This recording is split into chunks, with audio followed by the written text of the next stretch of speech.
Hello everybody, good evening and welcome to the United Stands. I'm Mark Goldbridge and this is your Manchester United versus Reading FA Cup watch-along in the FA Cup, funnily enough, at Old Trafford. It's Saturday night, it's Manchester United. And look, you know what? It's an opportunity to progress in a tournament that realistically we could have a good chance of winning. So let's have a see how it goes. Hope you're all doing very well. Team news is just about to come in for us. On the screen at the moment, we've got the QR code for our tour. Dublin has sold out. And Manchester and London nearly have sold out. So if you want to get your tickets, you've got to move quick. You can scan that QR code. Or the link is in the live chat. Scan the QR code with your camera phone or the link in the description and we'll love to see you there. Let's have a look at this team news that's just come out for Manchester United. We're Manchester United. We're Manchester United, Gary. So the team is meant to be quite strong for Manchester United tonight, and it is pretty strong. Maguire does start. De Gea, Lindelof and Maguire at centre-back. Magaluf is back. De Gea in goal, interesting. Malacia at right-back, at left-back. Wan-Bissaka at right-back. Bruno starts. Eriksen and Casemiro start. Weghorst and Rashford and Antony. So it is a strong team for Manchester United. He's basically changed the centre-backs. Luke Shaw's not on the bench. On the bench, you've got Tom Heaton, Martinez, Varane, Williams, Fred, Mainu, Pellistri, Alanga, Garnacho. Scott McTominay wasn't seen at the ground and isn't on the bench either. So, yeah, no Jadon Sancho as well. So no Jadon Sancho, no Scott McTominay. Pellestri's on the bench with Alanga and Garnacho. Mainu, you know, our attacking options are youth, which is, you know, exciting. Mainu, Pellistri, Alanga, Garnacho. Brandon Williams on the bench again. No Luke Shaw. Martinez and Varane, Heaton, Fred and Mainu. That is your squad. And Harry Maguire comes into the team, which I think it's the sort of game that should be a walk in the park for Maguire and Lindelof. It really should. I mean, you know, it's Reading at home. I'm sorry. This should be a walk in the park with the team that we've picked there. I'm surprised that Eriksen's playing. And external TV man says Bruno, Eriksen, Casemiro against Reading is crazy. I like the hoodie marks. It's tumbleweed. Yep, you can get these through United Stand Shopify. Just type it into Google, you'll get it. But yeah, it's look. The last thing in the world anybody's going to do is... the link's in the video description as well, United Stand Shopify. The last thing in the world anybody's going to do is criticise Erik ten Hag, you know, and his team selection. We're never going to do that, of course. But I would have rested Eriksen tonight. I just think... what Ben Foster said on the show on Monday just resonates with me a lot. Most injuries happen in games, not on the training ground. Therefore...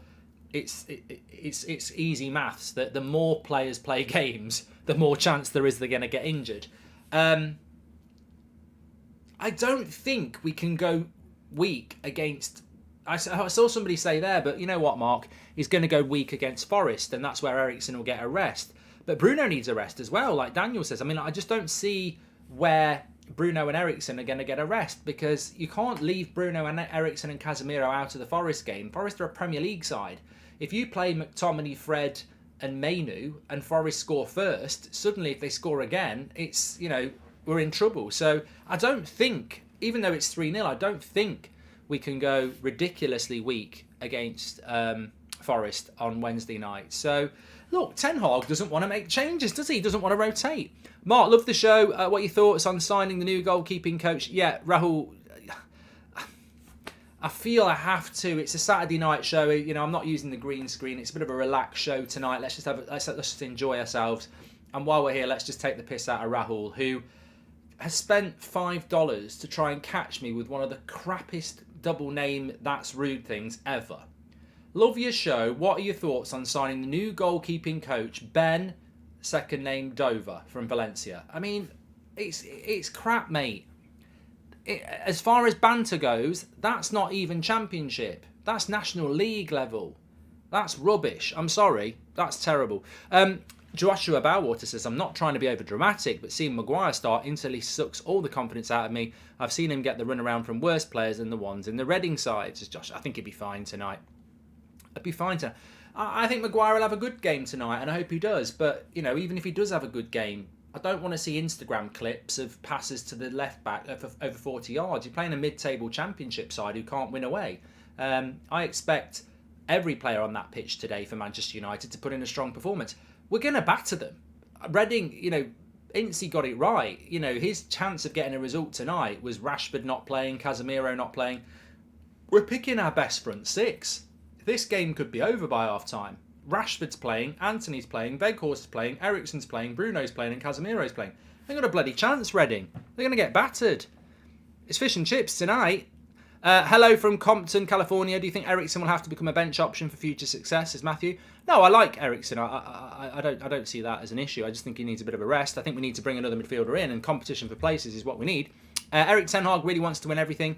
He's saying to the board with his selections that he won't forfeit any competitions because of their incompetence. It's a good message, McAlvis. I like it. JT says, Gusto to Chelsea, another opportunity missed. Ten Hag needs better reinforcements and we lose out because Chelsea pounce and we wait. Classic United, says JT. And also, Mark, if Rashford's worth 150, then Saka must be worth 200 and Nketiah 60. Zane, your Arsenal obsession is scary. Absolutely scary.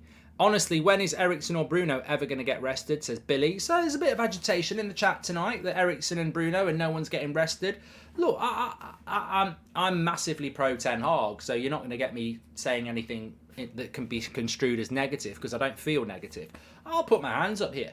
I'll put my hands up and I'll say, look, if it was me, and it's not, in fact, I wouldn't even say that. What I would say is I'm surprised he's not resting players against a team that's 14th in the Championship, has lost more away games than anybody in the Championship, even teams that are bottom of the league. They're bloody dreadful away from home. They got stuffed by Stoke 4-0 a week ago.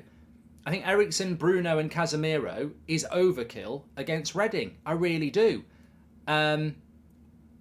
We didn't need to do that when players need a rest, but Ten Hag knows better.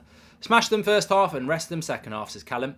Mark, what do you think about under 8? Yeah, I'm not doing that fervent. I think he's going to go. He starts strong lineups is to have them get in the habit of killing off games early. Then he can bring on subs, says Ari. And Ahmad looked phenomenal against Fulham today, Mark. Makes keeping Alanga for 20 minutes cameos a flabbergasting decision. Loan him out, says Sean C. Thanks for all the super chats there. Really appreciate that. So, the team news, great content. Keep it up, says David. Back to Maguire in defence. Could be bad move. He is too slow, says Darren. You know what? I think, I'll be absolutely honest. I think that this game tonight for Harry Maguire is going to be very much like playing for England. I think he'll have a good game because it'll be like playing for England. He'll have no one near him. He'll be able to stand on the halfway line. He'll be able to play 40-yard passes. He'll be able to run up the left-hand side. Our front six are going to make Lindelof and Maguire's job pipe and slippers. They're going to be it's going to be so easy for them tonight. So we're just waiting for the actual team news to come on the screen with the stats carousel. There's normally a bit of a delay who we get it through when it comes to FA Cup and Carabao Cup games. But the team news is David De Gea's in goal. That's quite interesting as well. What are your thoughts about that? So the team news is David De Gea, Aaron Wan-Bissaka, Harry Maguire, Victor Lindelof and Malacia. Then it's Casemiro, Eriksen and Bruno, which is causing some frustration in the chat. And then Anthony, Rashford and Weghorst. If I'm absolutely honest with you, the player I'm disappointed that's not starting is Garnacho. He hasn't started the last 3 games. And I think Garnacho should be starting at home in the FA Cup. I think he's earned that right. Some people even think Pellistri could have started. But I really did think that Garnacho would have started tonight. But no, he's not. He's gone with a strong team. Welcome to the Members Club, ISO Magic. Thank you very much. Get the goals early in the game with a strong team and then give them a rest second half. Go United, says Jay Ash. Yeah, I mean, look. My score prediction was 4-0. I didn't know what team Erik Ten Hag was going to pick. Now I've seen the team he's picked, I think 4-0 looks very, very good. He wants to win it in 20 minutes, then sub them all off, says Dave. I think that we get, am I right in saying that we get 5 subs as well? I think we get 5 subs, so someone let me know about that. This QR code next to me, by the way, if you get your camera phone on and use it and hold it up against that QR code, it will take you to our ticket office where you can get tickets for United Stand Tour. I had quite a quiet day today because there's not been any games today. I did a match last night and waiting for United today. So I've been putting together quite a few ideas for the live shows, and I can reveal to you now that the live shows, we're doing 2 in Dublin, 1 in Manchester and 1 in London. They're all going to be different. So if you're going to both Dublin shows, which I don't think anybody is, they'll be different. The Manchester show will be different to Dublin, and the London show will be different to all of them. We're going to try 4 different ways of doing it out so that in the future we can take bits from each one. So they will be very different shows, which I'm very excited about. So get yourself along. Dublin sold out in no time. Manchester and London, there are a few left, but not many. So if you want to be there, get link in the live chat or scan that QR code, and we'll love to see you in London or Manchester. They're going to be brilliant shows. I'm really excited about it. I can't put this lineup on the screen for you at the moment because it's not come through from our stats provider, but the team is David De Gea, Wan-Bissaka, Harry Maguire, Victor Lindelof, Malacia, Casemiro, Ericsson and Bruno, and then Anthony, Rashford, and of course it's a strong team. Maguire brings jeopardy to the fixture. Exciting, says Ash G. I think Maguire's going to score tonight. Clip it. I think Maguire's going to score tonight. Clip it. You know why I think Maguire's going to score tonight? I think we'll get a few corners, and Reading are crap at defending away from home. So I fancy Harry Maguire. Yes, he's going to score tonight. With proper backing this month, we could get top 4 and maybe a trophy. We're suffering because of the board and he can't afford rotations, says Ozzy. A few people have said that. Is the lack of rotation a big up yours to the board to say, look, I can't rotate because I want to win, so I'll keep picking this team. Omad says, remember Ajax fans saying Ten Hag's biggest weakness was his team rotation, could end up biting him in the arse, to be honest. I've never heard that. I've never ever heard that. Look, I knew quite a lot about Ten Hag and the way he played football, and obviously a lot of people knew about what he did at Ajax, but there's certain things I didn't bother to find out about because I think, ultimately managing a different club can be very different. Did he not rotate at Ajax? I don't know. Maybe, but I keep saying this. We will learn about Ten Hag. None of us know what Ten Hag's all about. We will learn things. There's a lot to like. There might be some things that are frustrating. Remember, Pochettino at Spurs didn't rotate and wouldn't bring his subs on till late. Paul says, we need to meet up for a drink, lad. We both live in the Brum area. I'm Rowley Regis, so easy to meet up. Drinks on me. Keep up the great work, says Paul. Thank you very much, mate. We'll be doing a Birmingham show soon. Ten Hag really wants that front 6 to work. Only way to beat Barcelona, says Druv. Yeah, but you can see today, Ousmane Dembele is injured. This is the thing. John Stones got injured for Man City last night. Ousmane Dembele got injured for Barcelona today. What's the connection? Both players have been playing football since early August. Both players played in the World Cup. We are now approaching that time, which I spoke about at the start of the season, where players that have been playing that much football and played in the World Cup, they're going to start picking up these muscle injuries, tears, strains, and they're going to start missing 3 and 4 weeks here and there. Fingers crossed so far, we've not had any. Well, I say we've not had any. We've got Martial, who's injury prone. Delot, who did play in the World Cup and has had 2 injuries. Donny didn't play in the World Cup. That was just an unlucky injury. Lazy says, what's the problem with Martial's fitness? Well, we don't know because we don't get people asking questions about that. But look, it's a very strong Man United side, and it's a Manchester United side that Erik Ten Hag has picked, and therefore we should be backing it. I still haven't got the team out for Manchester United, so we'll put the QR code back for people to get their tickets if they can. Let's have a quick look at what the Reading side is. Now, don't be underwhelmed by this. You probably won't have a bloody clue who most of them are. You will recognise Incy on the live chat, of course. Paul Ince, Manchester United. I nearly said legend. He was a fantastic player for Manchester United, Paul Ince. He really, really was. Great. Nice guy. Obviously he's done shows on the United stands. I was lucky to do driving with Goldbridge with him. He really is a nice guy, and when he was on the United stand, he was doing a bit of media work, and yeah, it was a pleasure to have him on the show. I don't think when we were doing those shows anybody thought a little bit later he'd be managing a team at Manchester United at Old Trafford. So really pleased for Paul tonight. I mean, I hope they don't get smashed for his sake, but I can't see a result for them tonight. I really can't. I think that they will really struggle to get something out of it. I'm just trying to get their team news up because the site I normally use isn't working. So let's give you the Reading team. What's their Twitter? Reading FC. Here we go. No, that's not Reading.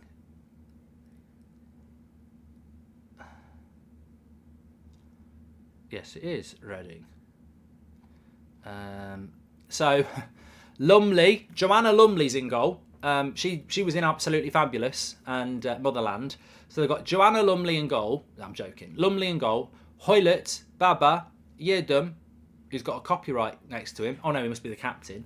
McIntyre, Holmes, Hendrick, Loom, Ince, Zhao, Carroll. So Andy Carroll's playing. Paul Ince's son Tom Ince is playing. I think Hendrick, I remember him from somewhere. Probably the pub. Gin. No, I do remember Hendrick. Wasn't he at Burnley? But look, United with that front six, the game is over. I mean, you're putting Casemiro against this Reading side.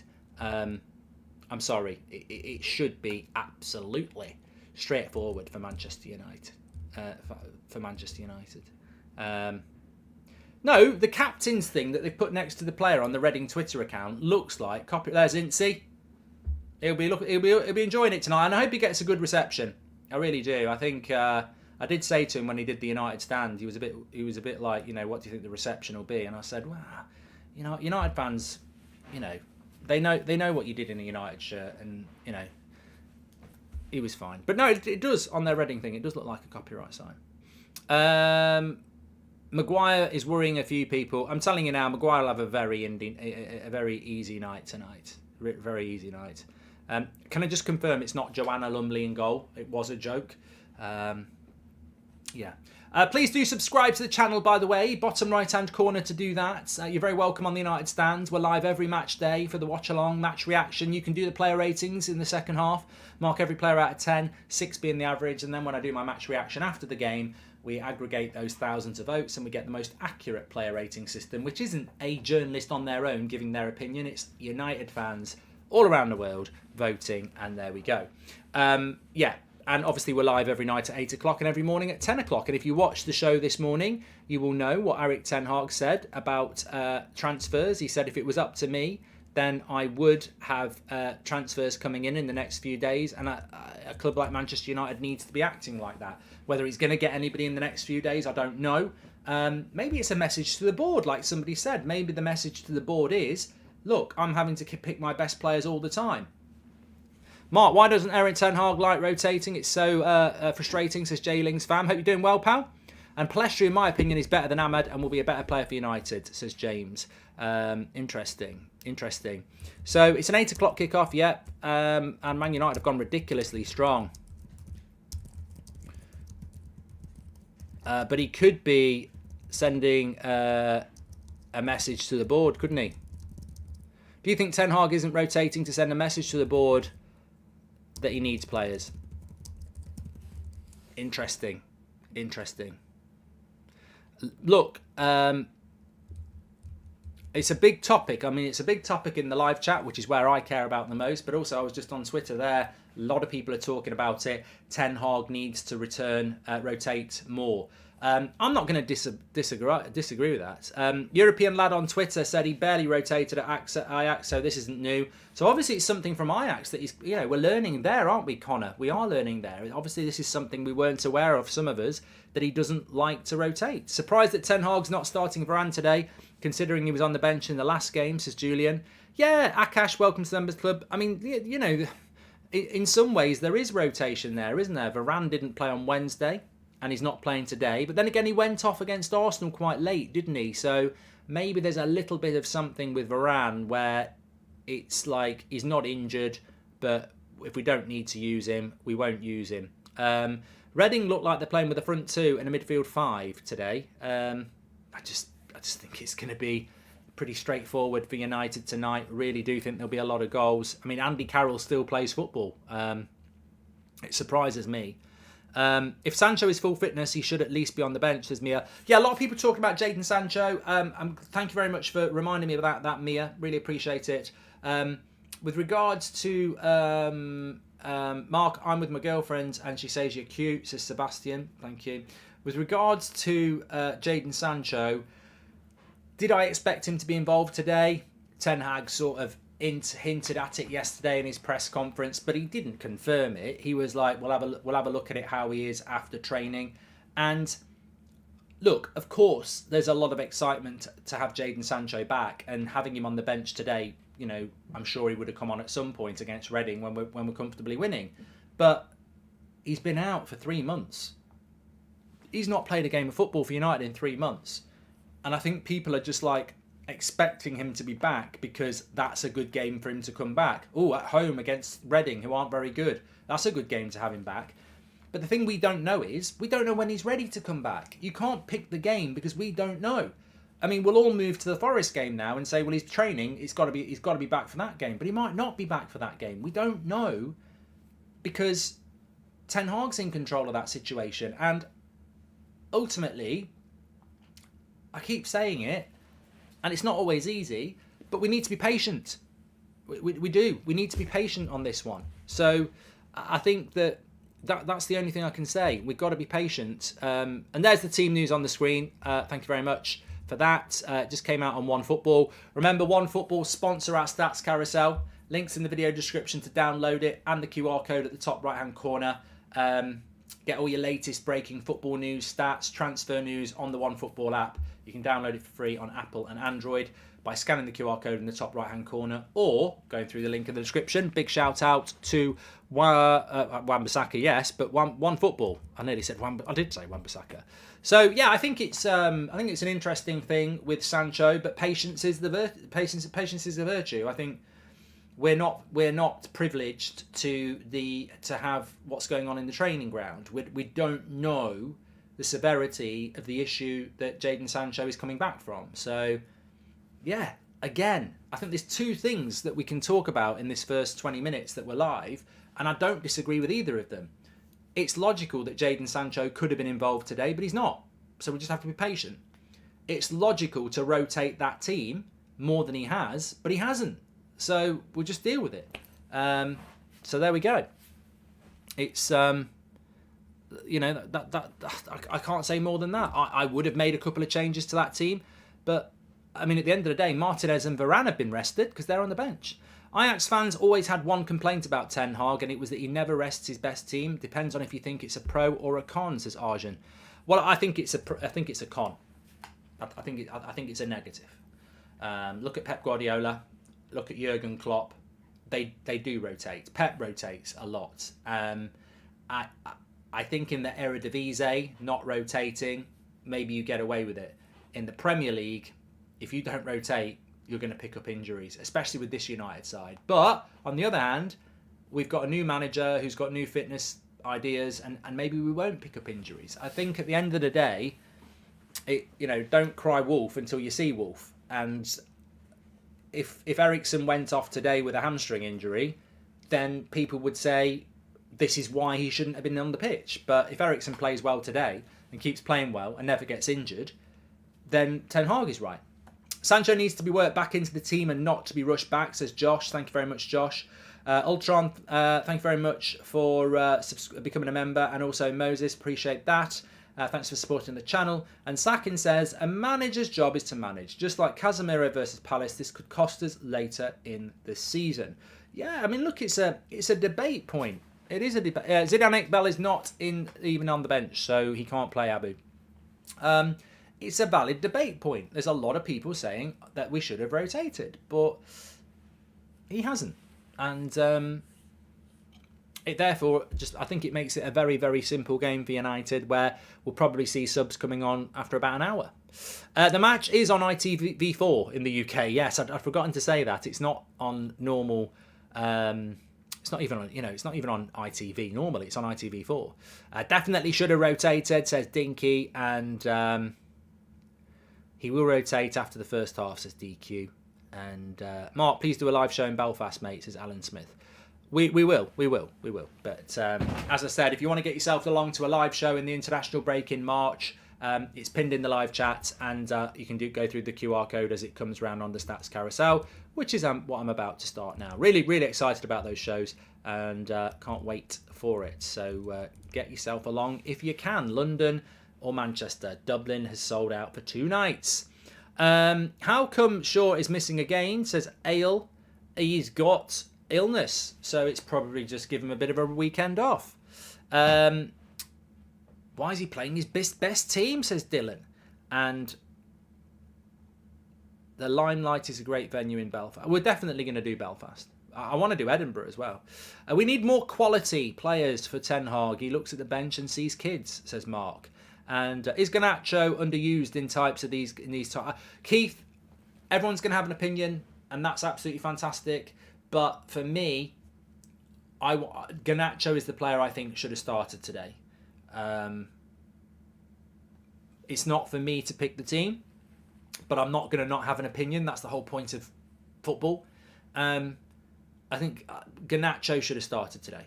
In my opinion, Garnacho should have started. And we're not going to not lose because we didn't pick Garnacho, but it's a logical rotation to make, and it's not happened.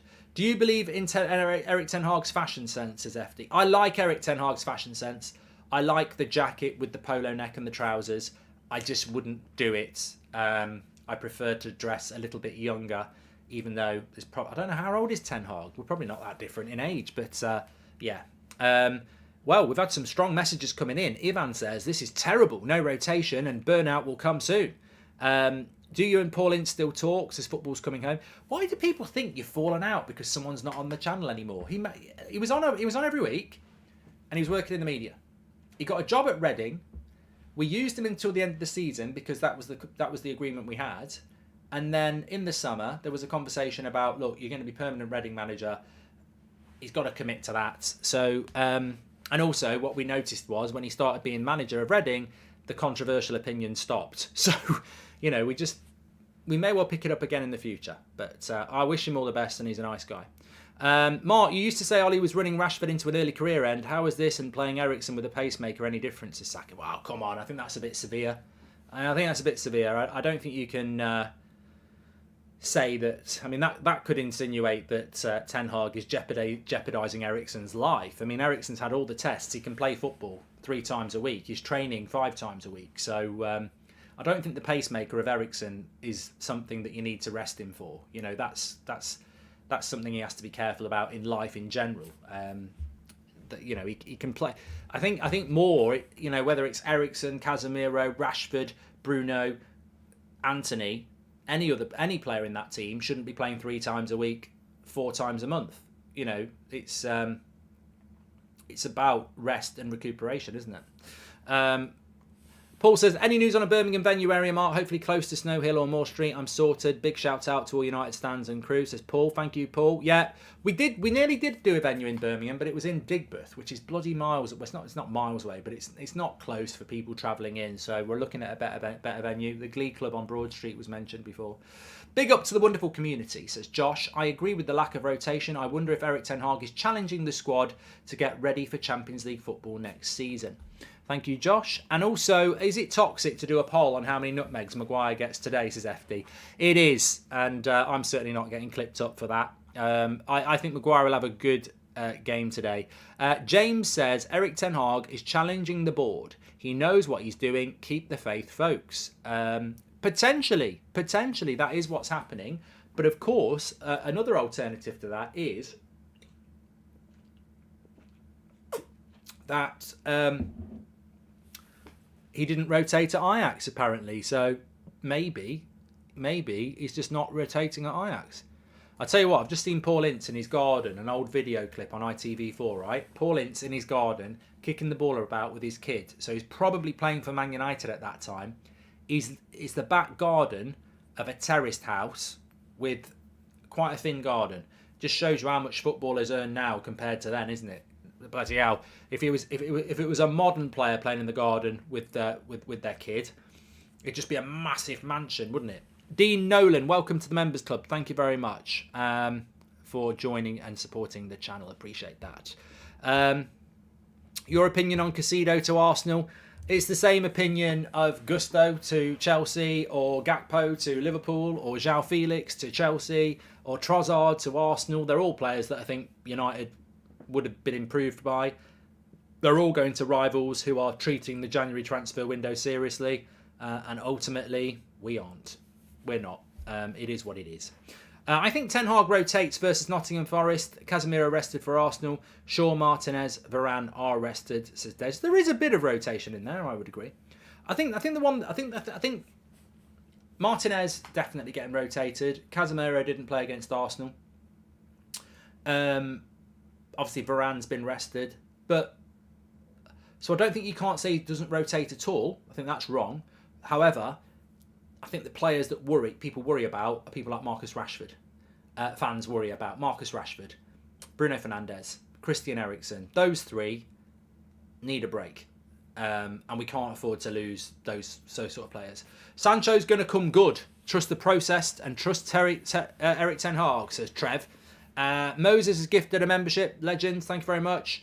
And I trust Ten Hag when it comes to rotations, says Per Eric Klassen. But he is still learning about English football himself. Good question, thank you very much. Oh my God, everyone, every time he rotates, he brings Rashford on anyway to win the game, so he can't rotate, says Liam. And can I get a pint with you before the Dublin show, says Michael.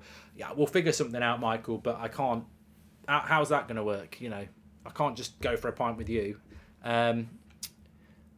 Mark, any loan deals you would like to see United do before the window shuts, says Ollie Clark. Well, look, my score prediction, by the way, Dro, is 4-0 to Manchester United. Paul Woolley's just gifted 5 United Stand memberships. Legend of the chat there, Paul. Thank you very much. Moses, thanks for the super sticker. And Quay as well, thanks for the super chat. We are in a situation where the transfer window closes on Tuesday. So 3 days' time, the January transfer window closes. I would say that when it comes to Manchester United, they will probably bring a player in. However, I've got no idea who it is, and I actually do not think anybody has an idea at Manchester United who it's going to be. I think we're just waiting for an opportunity to fall into our lap, and I don't think we know ourselves what that opportunity is going to be. And if anybody in the chat comes out with the name that it's going to be, I'm more than happy to try and sort of discuss some of them. But tell me who we're going to get on loan. I don't know, and that's scary because it probably will end up being somebody. Look, I know Danny Drinkwater's a free agent at the moment.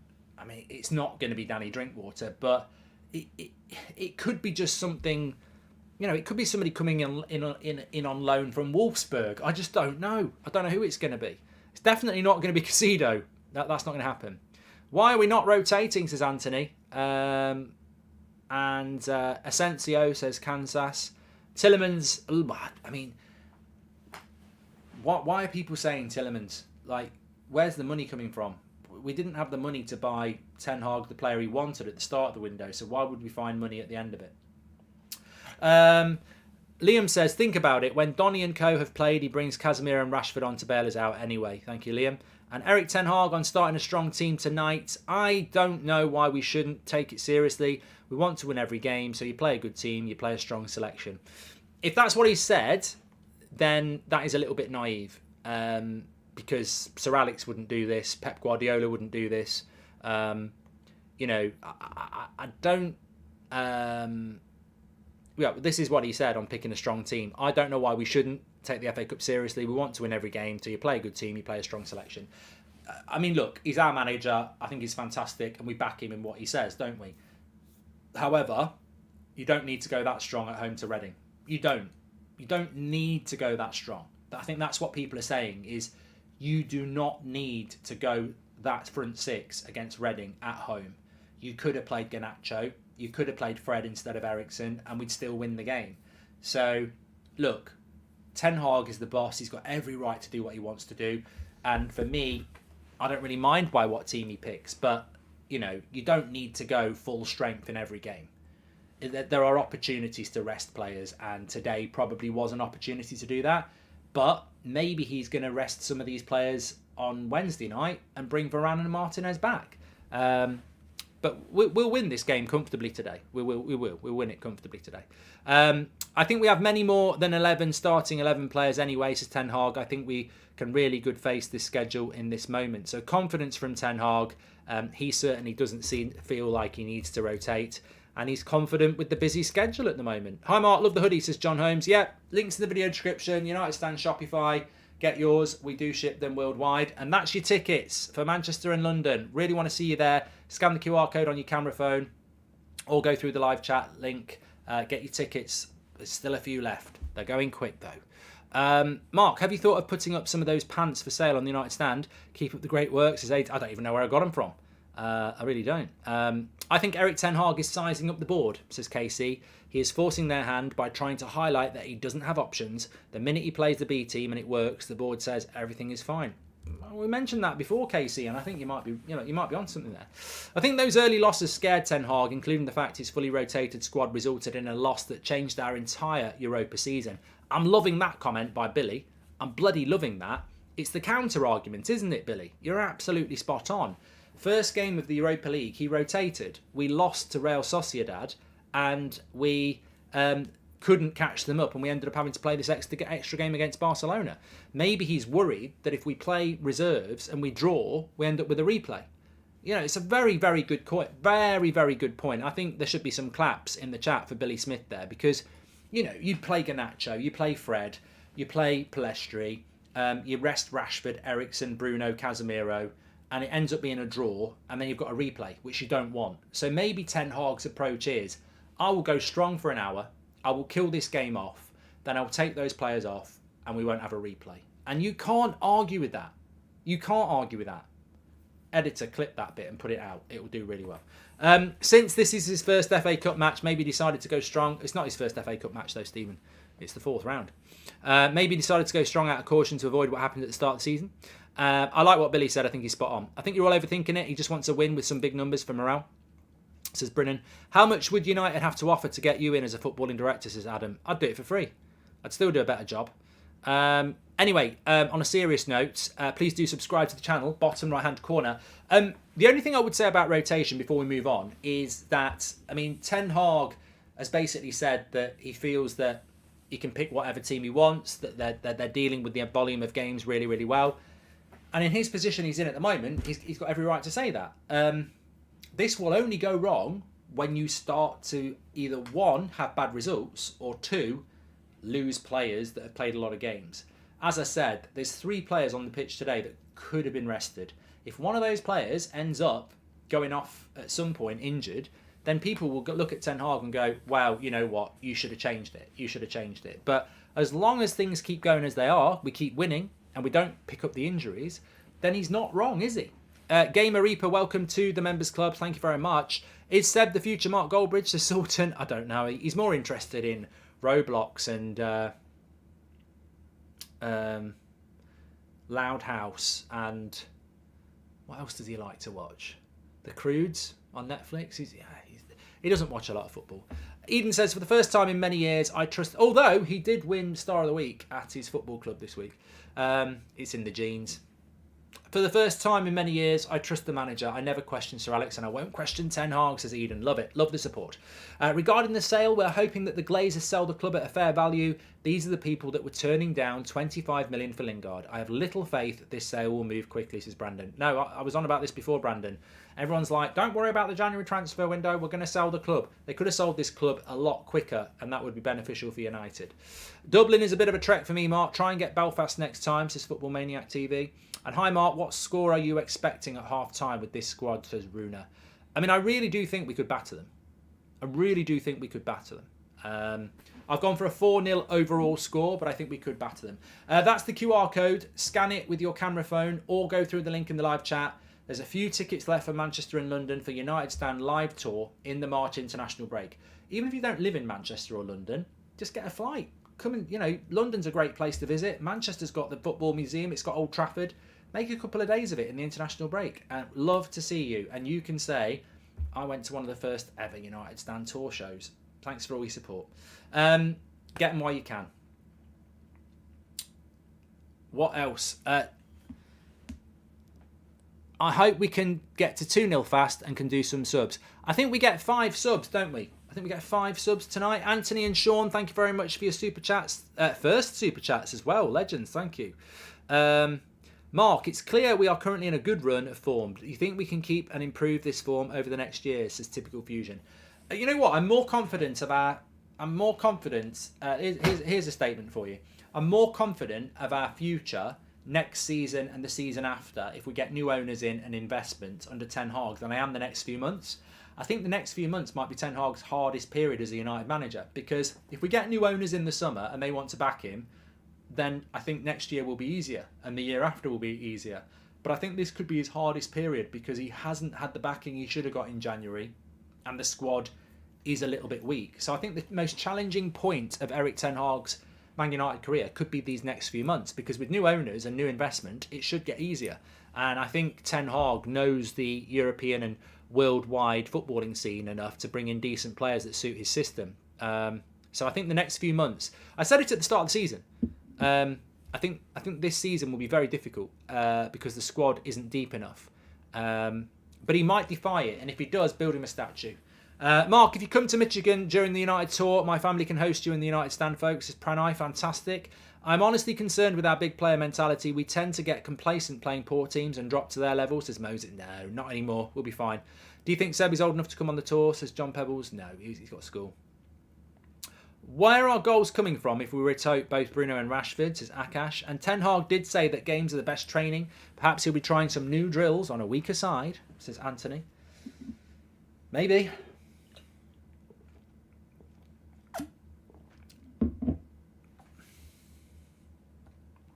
When do you think Garnacho will become a starter, says Portal? I don't know. You know what? I don't know. There's a question for you. There is a question for you. How does Garnacho start for Manchester United? If he's good enough, would he bench Anthony for Garnacho or Rashford for Garnacho? Is Garnacho... This is something we need to learn about Ten Hag. You know, there's a few people who watched him at Ajax, who are Ajax fans, who says he doesn't rotate much. So, is it easy to break into a Ten Hag first 11? We saw Casemiro come in and take McTominay's spot. But, you know, and Anthony's come in and played in the right wing because we didn't have one. But can you take somebody's spot in an Erik ten Hag team? We will see. I'm interested to see how it goes. I'd love to be involved to help plan an event in New York in the summer, says Ari. I've been a long-time viewer. Trust Erik ten Hag, says Ari. Yeah, but the tour stuff we're going to do in America depends on where Man United are going to play. Will there be alcoholic beverages served at the United Stand live events? Also, your hair looks fantastic, says Outdoor Adventure, Marine and Rattlesnake. 2 of them are in Dublin, mate. There's pubs. You know, you walk 5 minutes and you end up in a pub. 5 metres and you end up in a pub in Dublin. Hi Mark, is there any I've played the game merch coming out? Says Guy. A few people have asked about that. McTominay's not in the squad. No. We seem to be stuck on Reading here. No, we're not. The bench. I can tell you what the bench is. If you want to know, the bench is as follows. Manchester United's bench is Tom Heaton, Martinez, Varane, Fred, Brandon Williams, Mainu, Garnacho, Pellistri, Elanga. No Scott McTominay, no Jadon Sancho. I watched the full game of Ahmad today for the first time and he looks on fire, says James. Great movement, first touch and decision making. Could definitely make an impact next year. And surprise, surprise, somebody's just asked Ten Hag about Harry Maguire. Fucking hell. What is the obsession with Harry Maguire? He got 2 questions about it yesterday and he's just been asked about it on national TV. Who is running who's running the show? You know, I don't get it. I hope Maguire plays well, but he's an okay centre-back who's going to be 30 this season. I mean, he ain't bloody Sergio Ramos in his prime. I don't know why he gets so many questions asked about him. Do you think the Glazers are refusing to back Ten Hag because it is easy into their profit when they eventually sell the club? I think they've checked out. You know, I think personally, and I don't care who hears this, I personally think the Glazers could have spent money in January. It made sense to spend money in January because if you spend money in January and you get Champions League football, that makes your club more valuable to a buyer. So they should have spent money in January because it makes you more valuable if you are in the Champions League. I personally think this is vindictive. I think the Glazers haven't spent any money in January because it's a big up yours to the United fans who've caused them all this trouble over the last few years. I think it's an up yours. I think they've basically thrown their toys out of the pram and said, we're not spending any more money on that football club. We're going to sell it and that's what we're going to do. Which again is just completely petty and wrong. But tell me I'm wrong. They should have spent money in January because it makes your club more valuable if you secure Champions League football. And buying in January gives you a better chance. That's why Arsenal are buying players, because they want to win the league. I think they've petulantly said, we're not spending any money because we don't like those fans. Mark, Ten Hag definitely rotated at Ajax. People used to be angry about Blind playing over Tagliafico, but he definitely rotated, says Joshua. I feel like Erik Ten Hag is managing as if he's at a well-run club. He's spiteful enough to say, why should I change what I do because you're all crap to the board, says Dorian. And hopefully a great Saturday night. Beer and Pringles in my hand, says Niall. United on the TV and Goldbridge doing the commentary. Get the beers down your mark. Glory, glory. Niall, I tell you what, it feels like a watch-along where it is a Saturday night vibe, isn't it? I purposely haven't used the green screen. We've gone for the more relaxed background. Yeah, let's just kick back. A little bit of a different style. Let's go, laddies, says Valance. And can you sit here and say you expected us to be here at this stage under Ten Hag, says Navu. Already with the players we have and the way the club has been managed. No, he's massively overachieving, in my opinion. Which is why when Gary Neville says he thinks United will finish second, I'm like, whoa. What are you talking about? Why are you heaping that type of expectation on a manager that I predicted wouldn't get top 4 because I was being realistic? He is exceeding expectation. Erik Ten Hag is juggling sleeves under a waterfall with this squad. He knows best, says Cass. And Paul's just gifted another 5 memberships. He is a legend in the chat. Thank you very much for your support, Paul. And make sure you say a thank you to Paul if you've got a membership like MKF. When's the 4th round of the FA? When's the draw for the FA Cup? Is it tomorrow afternoon? Gary Neville didn't want Ten Hag, no. But you know what? We all take satisfaction that, you know, certain journalists, certain ex-players didn't want Ten Hag, and deep down they know we know, and deep down they know they're wrong, and deep down, you know, we're not deep down. We know we were right. You know, there's a massive feeling of satisfaction for all of us lot that were demanding we get Ten Hag. And obviously they didn't demand we get Ten Hag. So, you know, deep down they probably wanted a different outcome. And they've now had to jump on the bandwagon because the fans were right. The fans were right. Imagine they backed him and end up being champions. Club worth much more in Dutch venues on the tour, says Arjun. We'll have to wait and see. Thanks everyone who's watching.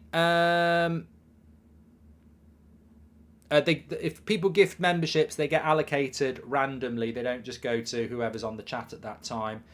Also,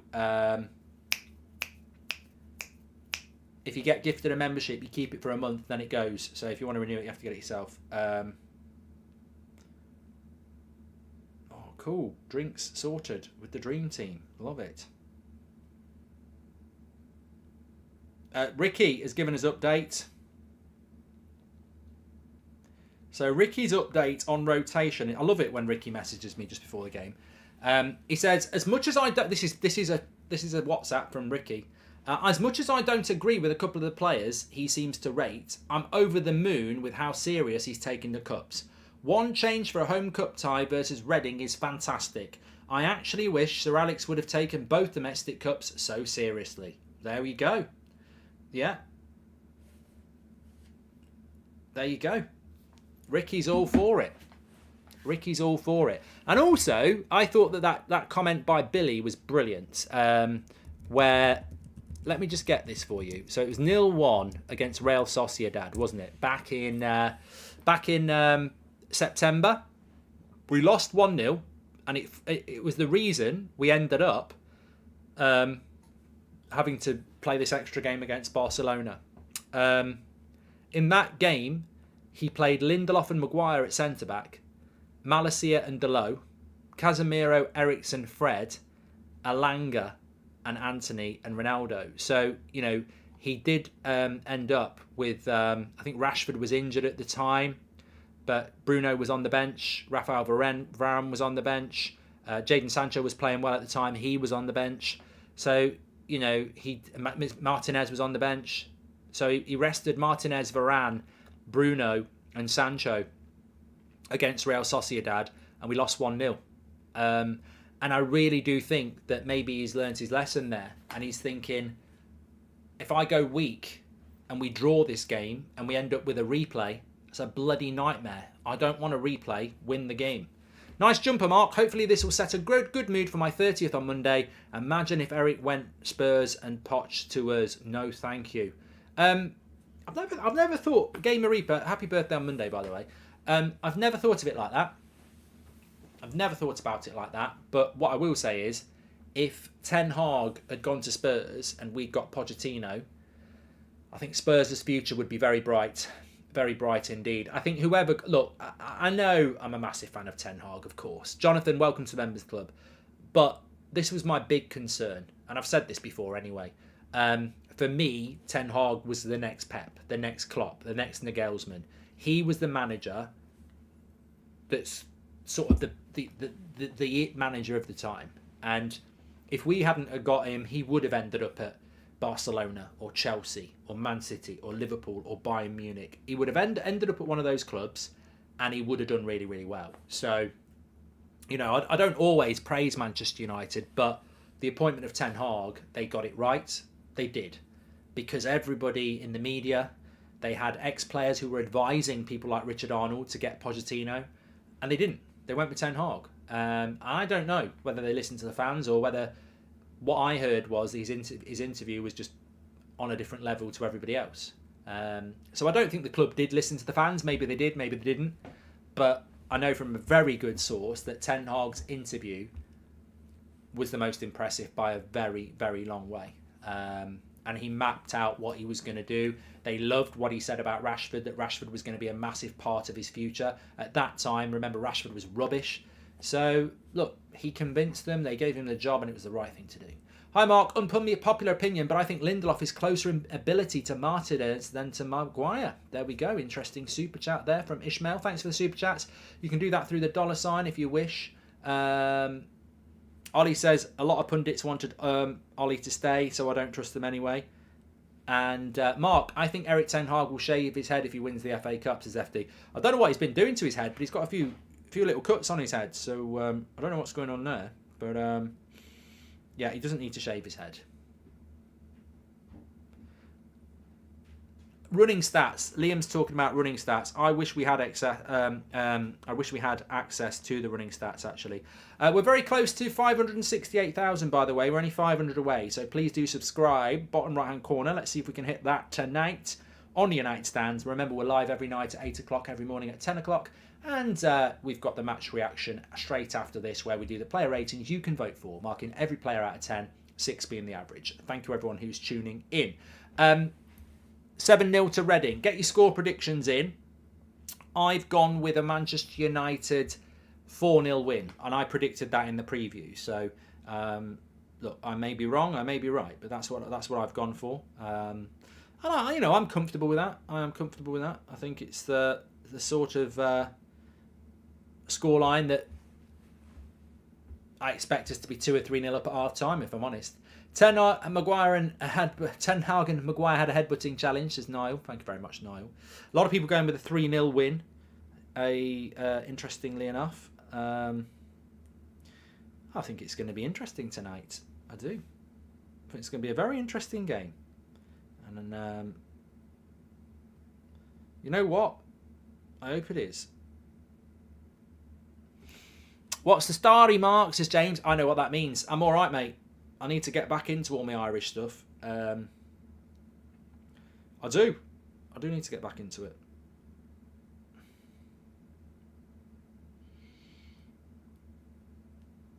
Ricky's given us the thumbs up. Yeah, so Ricky's very happy that we've not rotated.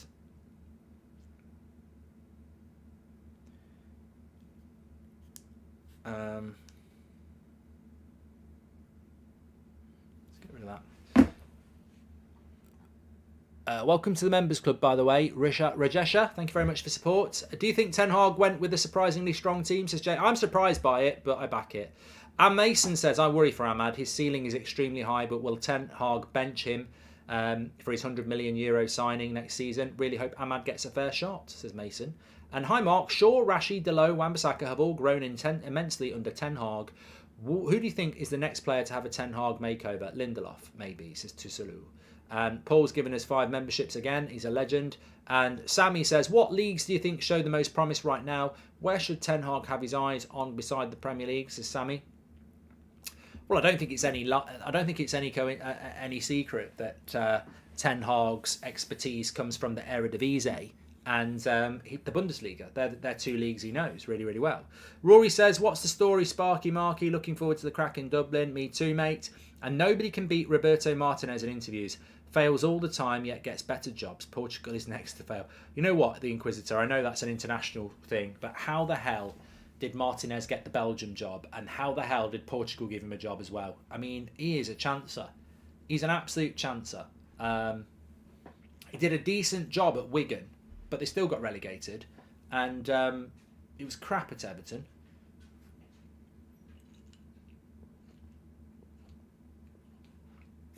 He must have the same agent as Jermaine Genius.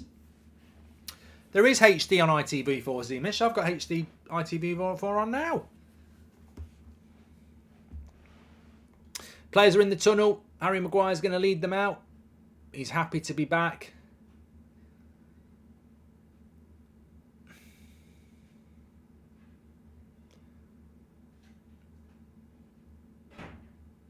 Just said hello, what's your name, to the Reading mascot.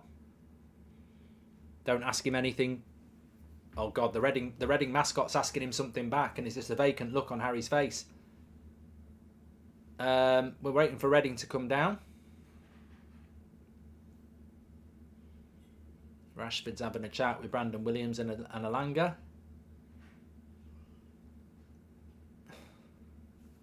I won't be able to make the first two shows in Dublin, but we'll definitely go next time. Hope you have a bit of crack, says Sean Collins. Thank you very much, mate. I'm really looking forward to it, actually. I'm looking forward to all of them. Manchester show is going to be good because we're going to do something very different with the Manchester show. So if you go into that one, remember you can still get your tickets for Manchester and London. Scan the QR code, get them now, or go through the live chat link. They are running out quick. It might have sold out already, to be fair, because obviously they're going all the time. But there was some left a couple of hours ago. How can I get tickets for the Dublin show, says PJ? They're all gone. Dublin and 2 times shows are gone. We've just got Manchester and London left, which will be good shows. Here we go. The players are coming out onto pitch. Let's get ready to rumble. Let's get ready to rumble. So I'm going to go with a 4-0 Manchester United win. They're so strong. We've gone so strong in this game. There is no... I mean, I suppose if you pick a weakened team, it can galvanise the opposition. They can think we've got a chance. But there's no chance for Reading. When you see the likes of Casemiro, Bruno Fernandes, Marcus Rashford, Christian Eriksen walking out, you go, we ain't got a chance. They're beaten in the tunnel. Why is Bruno not captain? He's done well for us, as the Honest Tiger. Because Harry Maguire's the club captain, mate. That's how it works. That's how it works. I hope Palestri gets 45 today. Watching from TX, says Andrew. Yeah, well, look, I think if we're 3-0 up at half-time, he can make some changes at half-time, can't he? I think we can make 5 subs. So if you're going to make 5 substitutes, you don't need to bring Martinez and Varane on. So that means Brandon Williams, Mainu, Palestri, Garnacho, and Alanga. Maybe even the goalkeeper. Oh, yeah, I saw that MKF. Wout Weghorst, when he comes out, he loves it, doesn't he? And of course, am I right in saying that this is Weghorst's first time walking out in a United at Old Trafford? Made his debut against Palace away. Oh no. Yes, he didn't play in the Manchester derby, so yeah, it's his first home game, isn't it? I just realised that. Yeah, Palace away, Arsenal away, Forest away. This is his first home game. Yeah, that's probably why he liked it. I bloody loved it walking out onto Old Trafford when it was empty. So imagine what it's like with fans in it. You should do a third show, have a few sleeping bags and blow-up mattress. Plenty of room for your entourage, says Rory C. And Per-Erik Klassen has just gifted... Oh my God. I've just got to say this because it doesn't really benefit me personally. It benefits the people who get it because you get your badge and you get access to our exclusive content. But we've never had 50 memberships gifted before. That's very, very generous from Per-Erik Klassen right before kickoff. You are a legend of the chat, and I feel like standing up and applauding you because that's very, very generous. And well done if you got one of those. It's that's stunning on this Saturday night show. Big shout out to Per-Erik Klassen. He's a class lad, is Per-Erik Klassen. We are about to get ready to start this game.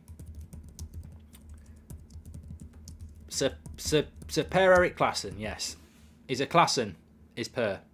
Ince's walking down the tunnel there, walking down the pitch. Nice applause for him.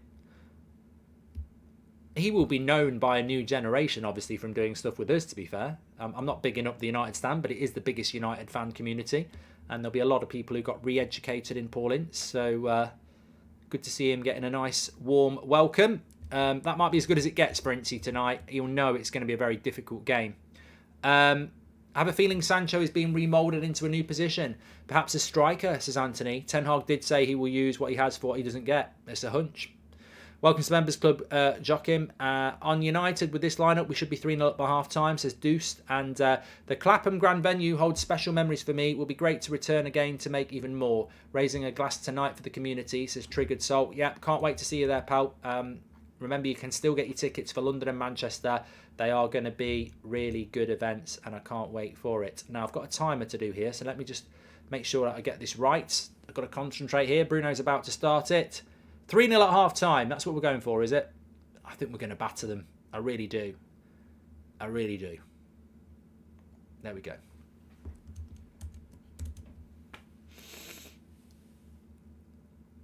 Nasha says, if I knew how to gift memberships, I would.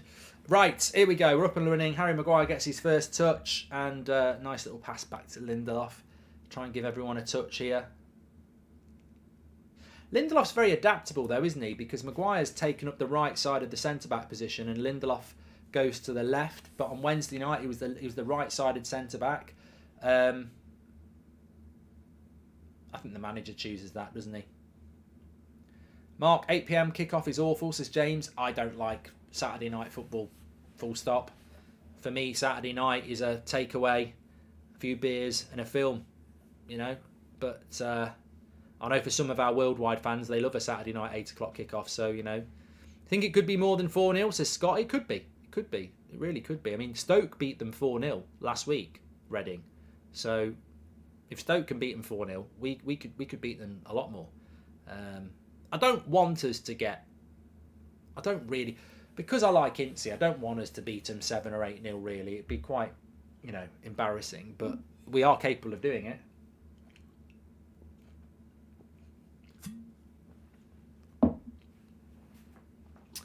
Here's Anthony. Obviously, you know, we've spoken about rotation. We know the value of Casemiro and Bruno and Rashford, but there is value here for people like... well, Reading have got a bit of a break here with Tom Ince. There is value for people like...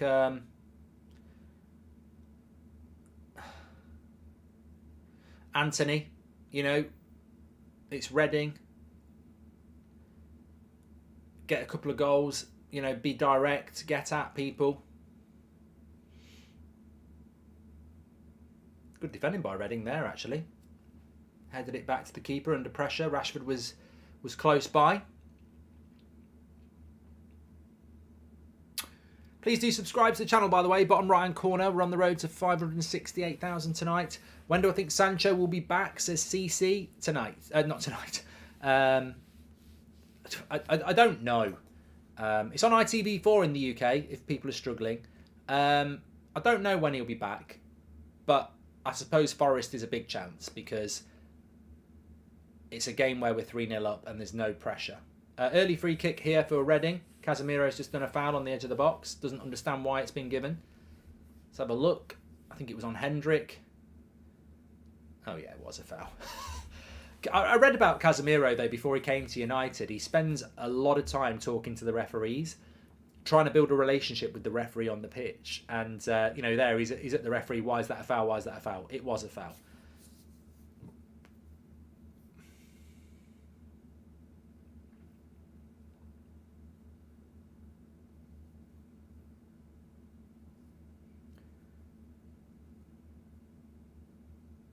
Ince is going to score this as DNA. It's in my DNA. DNA. Yeah, we're having a chilled watch along tonight. It should be a straightforward win for United. Yeah, as I said, please do subscribe. Bottom right hand corner to do that. Click the button, subscribe. We're live every night at 8 o'clock, every morning at 10 o'clock. Free kick went straight into the wall. Here's Rashford. Nice ball into Anthony. Should be down the line back to Rashford, and it is. Bit of a break from United here. Nice play by Rashford into Wan-Bissaka. Lovely play by Anthony. Gives it back to Rashford. Into Weghorst. Into Wan-Bissaka. Go back to Anthony. Bit of a bad pass because Anthony's not right-footed, Wan-Bissaka, but he's got it now. Back into Wan-Bissaka. The cross is good. Weghorst on the back post. Corner. Could have been a great goal. That could have been a great goal. The build-up play was fantastic there between Anthony and Weghorst and Wan-Bissaka. Weghorst lays it off to Wan-Bissaka, gives it to Anthony, Megs back to Wan-Bissaka, cross comes in from Wan-Bissaka, and I tell you what, it's good defending. It's good defending. Now here's the corner. Remember what I said, Maguire's going to score tonight. Harry Maguire's going to score tonight. I've said it before the game. I've played the game. Maguire scores tonight, I'm telling you. Oh, he was up there, but good defending by Reading. Yeah, that was nearly a very good goal for Manchester United. Weghorst there, good build-up play, getting that ball into the box, really important. Marcus says, I thought people were joking about Andy Carroll playing. Yeah, I didn't know he still played football.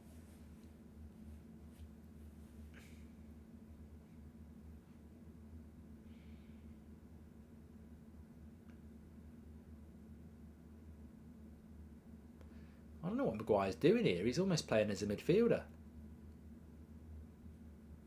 You know what Maguire's problem is? He's on the ball now. You know what his problem is? It's just so much slower than Martinez and Varane. Like Lindelof tries to get going and moving and looks quicker, but Maguire, it's like watching Varane or Martinez in slow play. He can't help that. It's the speed thing. You know. Here's a lovely ball into Wan-Bissaka. The cross back is good. United are pushing here. Casemiro.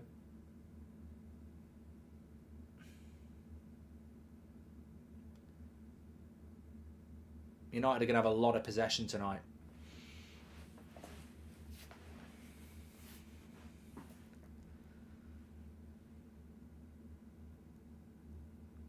Down the left-hand side with Rashford here.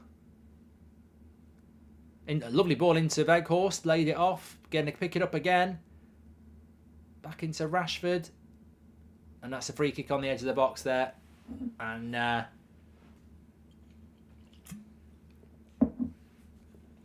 turn of pace was really good. And it's a definite foul by Hoylett. Maguire's CDM, I told you, says Kyle. Evening, Mark. Very strong squad we put out. Hopefully we can put this game to bed before the second half and rest some of our lads for upcoming games, says Jobby.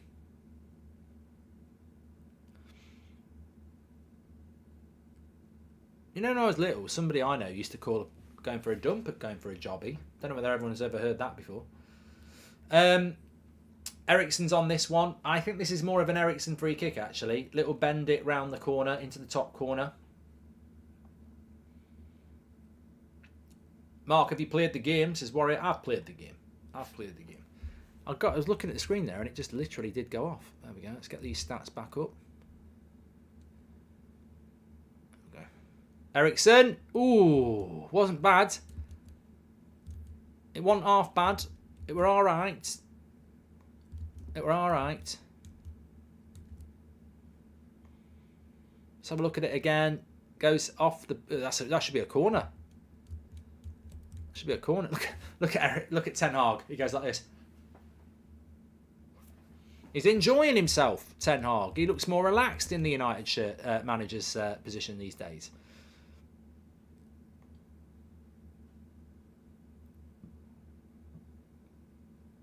There's Incy.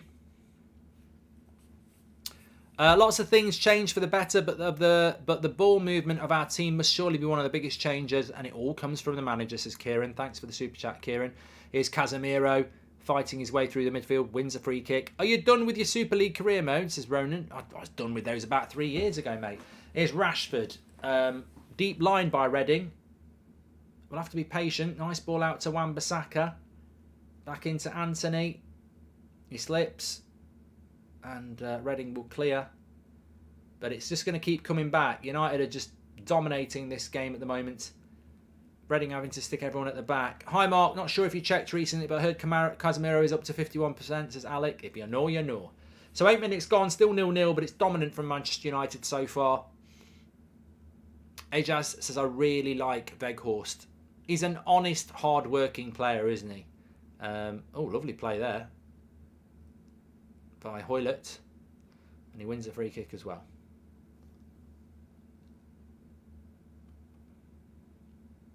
It's raining in Manchester, if you didn't know.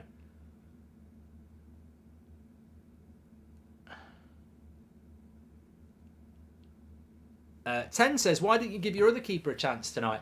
I mean, look, we spoke about rotation. I didn't really see anybody say that. I mean, I said I would have played De Gea because I just think that De Gea has improved so much under Ten Hag, and goalkeepers don't get tired. So the more games he plays under Ten Hag, the better he gets. So I do think that I do think it makes sense to keep playing De Gea, but on the other hand, it's Heaton who's on the bench, not Butland. I think Butland's come in as the third choice goalkeeper. I think Heaton's second choice. There you go. My God, Reading trying to pass it out from the back. Mark, what's your FPL team looking like? It says dead zone. Well, it's like you. It's dead. It's a dead zone. I haven't logged into FPL since October.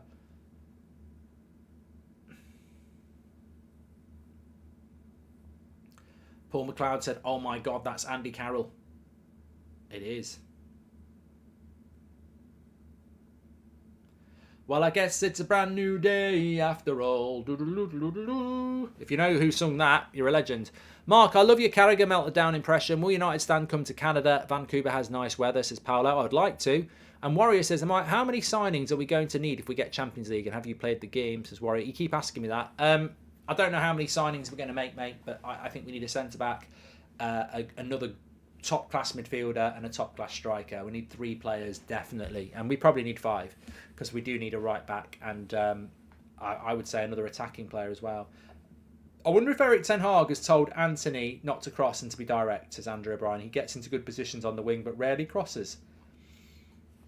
I don't think we put enough crosses into the box, considering we've got a penalty box striker like Weghorst. Is it the Royal Rumble tonight, Mina? I used to love the Royal Rumble. Have you got Incy on at half-time for his thoughts, says Robert? Yeah, he'll be on. Live from the dressing room.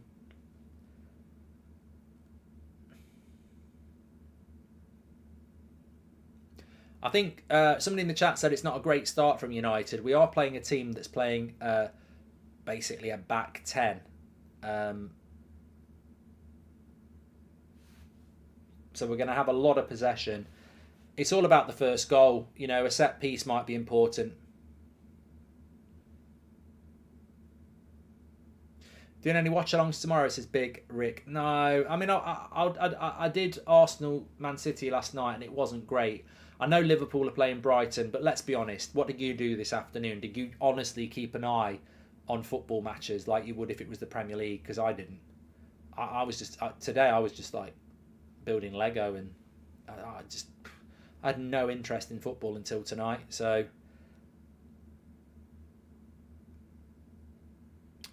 you know, the FA Cup, I'll be honest, I say this every year. When I was a kid, FA Cup 3rd round, 4th round, it used to be so exciting. It really did. Because the FA Cup final used to be one of the biggest events of the year. It's just lost its magic. And I don't think it'll ever get it back. I think in some ways the Carabao Cup is better. Anthony's just got caught a late tackle there. Thoughts on Concacaf Alliance, says Shanks. I don't know. And needs to not get complacent or Man United can go out again like they did against Middlesbrough, says Steve. What a farce that was. We're seeing the best version of Wan-Bissaka. Ten Hag development is really great. Consistency is key to come back to titles, says Mohammed. If the Man United squad was in the Royal Rumble, who would win, says Anias. I think Harry Maguire would be good in the Royal Rumble. I think someone like Marcus Rashford might be sort of like a Shawn Michaels, agile, high kicks. Weghorst would probably be quite good as well. You can never rule a goalkeeper out. Casemiro would be good. I can imagine Casemiro being a bit like The Rock. So yeah, they'd be my picks. Martinez would be bloody good as well. Small, like, you know, Rey Mysterio. Is there any player in the current squad that would get into the all-time Premier League United team, says Grant? No. For what? None of them have done anything yet. Maybe in a few years' time if we start winning things. I think Rashford's going to shoot here. It's about 40 yards out, but it's wet and it's rainy. So if you can just get it past a 2-man wall and bounce it up in front of the keeper, which he did, And, oh, Ericsson followed it up. It was good defending there right by Reading. Ericsson followed up the rebound, and it was a good block. Anthony's got up all right as well. Cross comes in, headed away. Always appreciate Maguire's absolutely useless hand gestures, as if anyone still listens to him. Pure comedy, says Alligator. Man United's all-time Premier League side. Hybrid said Martinez for sure. Are you having a bloody laugh, mate? All-time Premier League side? You're having a laugh.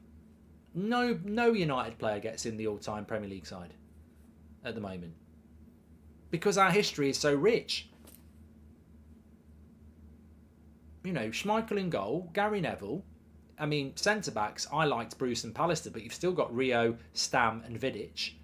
Left-back, you've got Everett or Irwin. Your midfield, well, forget about it. It's Keane and Scholes, but even then you've got people like Carrick and Nicky Butt and Paul Ince and, you know, plenty of others. Wide players, I ain't moving off Giggs and Beckham, but you've still got, you know, and I'd put Ronaldo and Rooney up front, but you could put Ronaldo on the wing. You've got Cantona, you know, there's so many players. Van Nistelrooy, Van Persie, yeah. You ain't, none of this lot are getting in a United's all-time Premier League side yet. Incy says the 92 side's better than the 99 one, says Joshua Bellwater. Well, I think that's because they won it first. Strongest current 11, which two positions would you upgrade in the summer? For me, striker and Ericsson, says Rory C. Yeah, I'd agree with that. I think we need a centre-back as well. What are your thoughts on the new Bernabeu, Mark? Also, would you rather renovate Old Trafford like Real Madrid is doing or build a new one? I want to renovate, Sui. Yes. Lloyd, welcome to the Members Club. Yeah, definitely renovate. Veghorst will get in and oh, Rashford's into the box, but it's gone out. If Anthony could get a right foot, he'd be unstoppable, says Brian. I don't know why he doesn't work on his right foot. I've never understood this, right? When I was a kid, my granddad, rest in peace, the reason I support Man United and the reason I love football, right? He said to me, go and kick that ball against the wall. No, first of all, we're playing on the grass and he passed the ball to me and it bounced off me like Lukaku. And he was ahead of his time because he said that ball's just bounced off you like Lukaku. And this was the late 80s. And he said to me, right, what I want you to do is, there's a wall over there, go and spend the next month kicking the ball against the wall as hard as you can. Control it, do it again. I did it, and I went up to him. I said, come on, Grandad, pass me the ball. He passes me the ball, and I controlled it like one matter, like a magnet. Good ball into Ericsson. Right. Bruno, here we go. Have a shot, Anthony. It's on your left foot. Ooh, just wide. Good curl, but just wide. So, yeah, ow. God, that was on the shin. That was on the bloody shin. Oh, right on the bloody shin. On the corner of the desk. You bloody biscuit. Oh. God, that hurts. Right on the bone. Anyway. So, I've been practicing for a month, passing the ball against this wall. Says, Grandad, pass me the ball. He whacks it at me, controlled it, took it down with my right foot, yeah? He says, now do it with your left. I was like, what are you on about? He says, now do it with your left. So he passes me the ball on the left foot. Lukaku again. So I went and practiced it with my left. Well, it didn't take a month because I wasn't left-footed. It took me about 6 months. But I went and worked on my left foot. And I was about 8. So, I'd be younger than 8. Anyway, I don't understand why the modern footballer can't go and spend a few months banging a ball against the wall with their weaker foot. I'm not in my 30s anymore. I still will see a trick and learn it because, I like doing keep-ups and stuff like that, and I don't play football much anymore, but I've always loved, kicking a ball around the living room and stuff. So, if I see someone do a trick, I'll try and do it still at my age. So don't tell me that when you're a professional footballer in your early 20s, you can't go and learn to use another foot. I think Anthony should be learning to use his right foot. George Best, Bobby Charlton, Azim, thank you very much for exposing yourself as a cynical, horrible person. You're blocked. Azim Hussain, goodbye. George Best, Bobby Charlton, Law, no one gets even close to the bench except De Gea as third, only maybe Casemiro as an individual, but not a legend yet. Yeah, it was Premier League, Axel. George Best and Dennis Law didn't play in the Premier League, but I know what you mean. Porro to Spurs, here we go, says Ariel.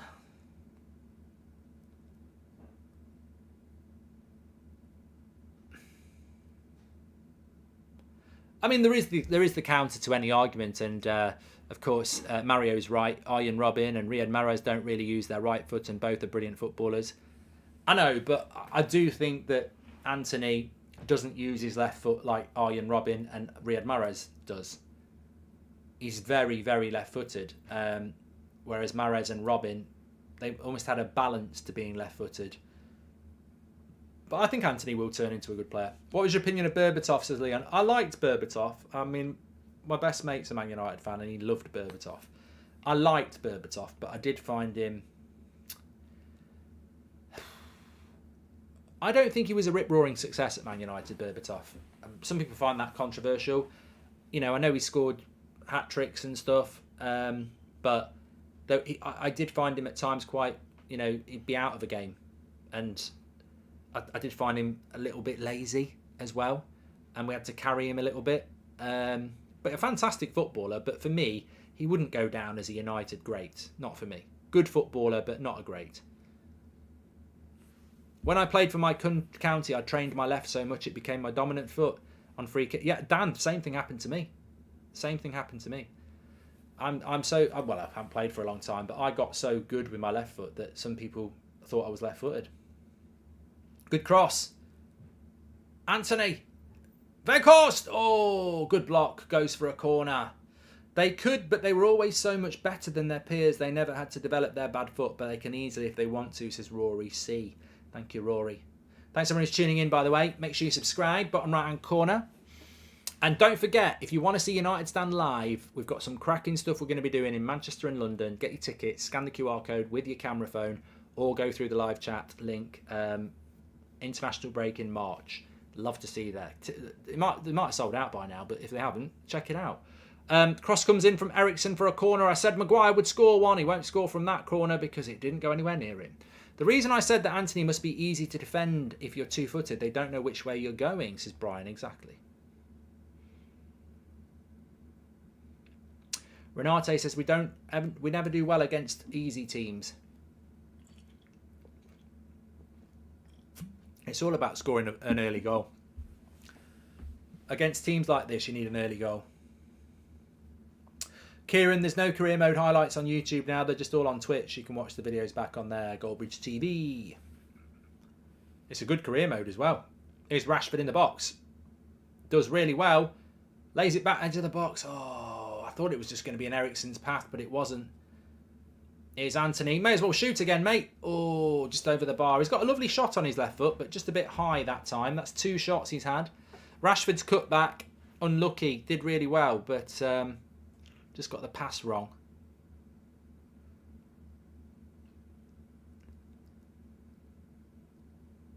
Dylan says Crystal Palace next week will be tough.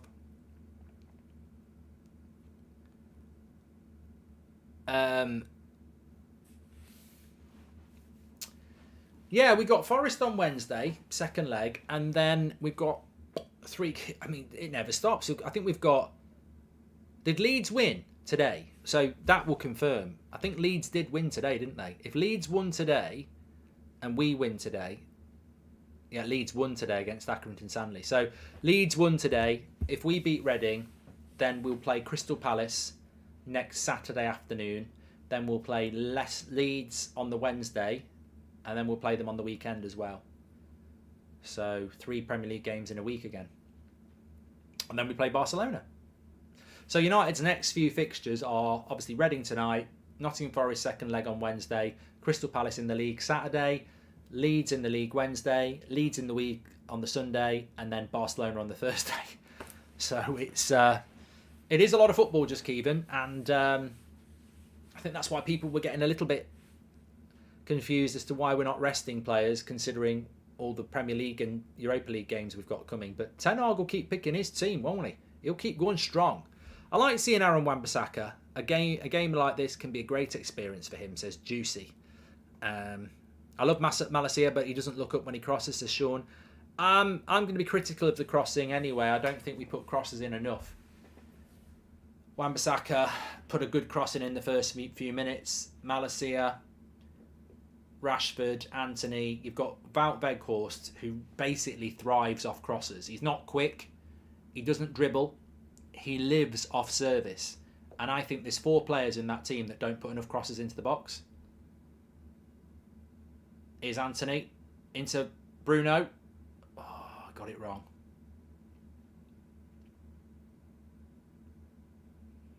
Well won by Maguire. Here's Casemiro. Nice little dink, headed away. It's an easy night for Maguire and Lindelof.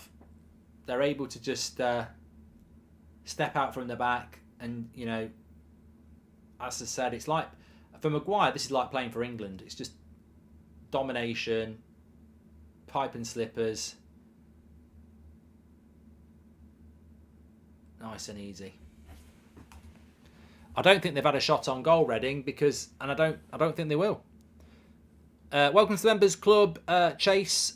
Wilson says, Weghorst looks good. Remember me when he scores, says Wilson. And Rashford, good defending. Ten Hag, when he was at Ajax, he was for domestic cups, so that might be the reason he's put a strong side out. Owain. Pep Guardiola always took cups seriously as well. I keep telling you, he doesn't play the same football that Pep plays, but he bloody loves Pep, Ten Hag, and there are a lot of similarities. Pep always took the Carabao Cup seriously, the FA Cup seriously. Matty says, I think Sancho will be a breath of fresh air when he returns. And hi Mark, who's your favourite non-UK Man United player? Mine is Nani. Used to get me jumping with his skill and goals against Arsenal and City, and a penalty in the Champions League final, says Justin. Here's Malacia. Good cross coming in. Oh no, edge of the box. Ericsson, it's got to be a goal. It's a good block again. I tell you what, they put some good blocks in Reading tonight. Oh, I tell you what, that was a good cross by Anthony as well. Weghorst. Ooh, I tell you what, I liked that. Won the ball and then hit the volley. Who's your favourite non-UK Man United player? Ooh, Justin, you know what? The easy answer is Ronaldo, because I loved Ronaldo. But the honest answer is Roy Keane. He's Irish. He's not from the UK. Roy Keane. Loved Roy Keane. So it's got to be Roy Keane for me. I'm sure a lot of people will say Cantona. But for me, it was Roy Keane. Keano.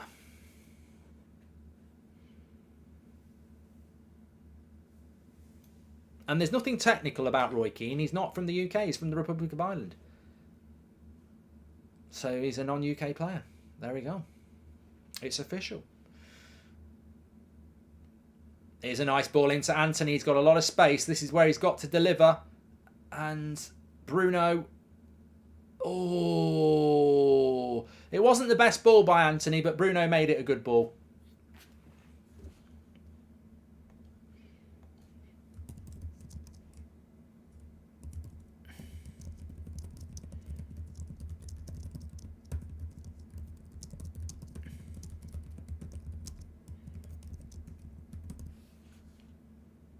Just curled it over.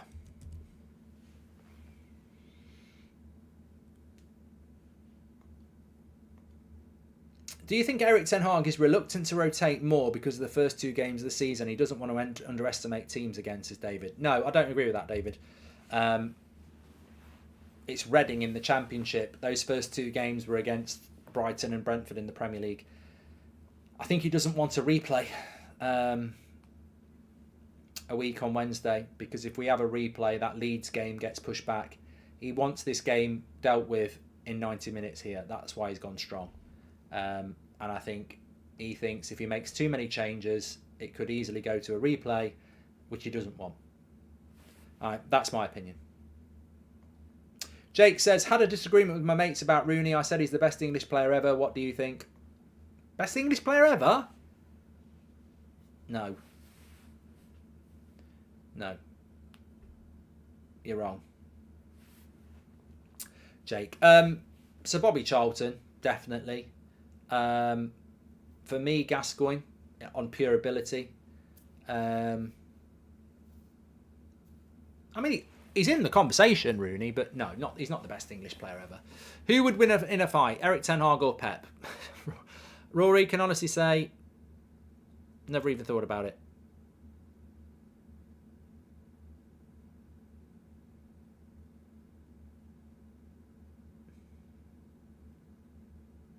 Pedge says he broke Charlton's record. Yeah, mate. You're not the best. He's the best goal scorer for England. That doesn't make you the best player. That's not how it works. So Muller is a better player for Germany than Franz Beckenbauer because he scored more goals. Come on, have a word. We're better than that on this community. I know there are channels out there that are a bit shit with knowledge, but you're better than that. Half an hour gone, still 0-0. I suppose it makes it interesting. You know, if we were 2 or 3-0 up by now, it would be, you know, a training ground game. But Reading at the moment are defending well.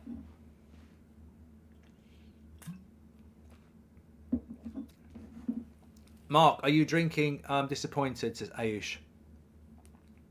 And I need a right-footed winger on the right-hand side, says Matt. No, you don't. A lot of teams play with inverted wingers these days.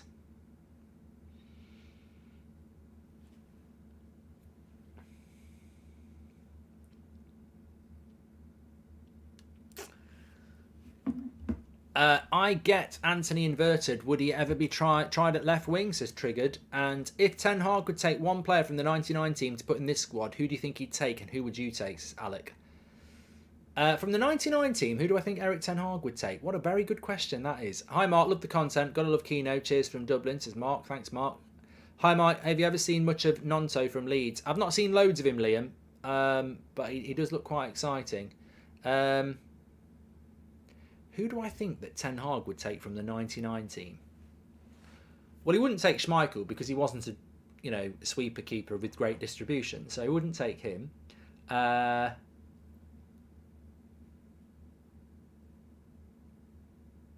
He could take Dennis Irwin. Oh my God, their keeper there. Bloody hell, he nearly got caught by Ericsson. Reading bring it out.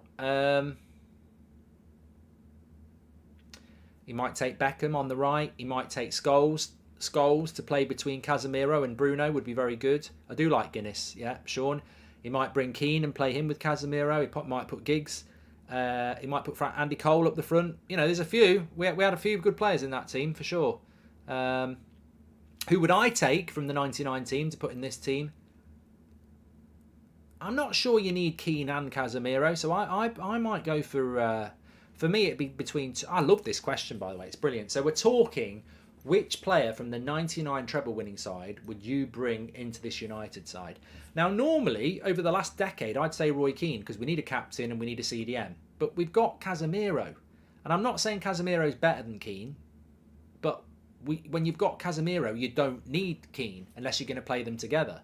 And I think that might be a little bit of an overkill. So I would go with Paul Scholes or David Beckham. And I think I'd probably... I don't know. One of those two for me. Oh, lovely play by Anthony. Slips in. Bruno shoots wide. Probably should score there. Good ball. Yeah, we're not talking about... You just got yourself blocked, Spaceland. Well done.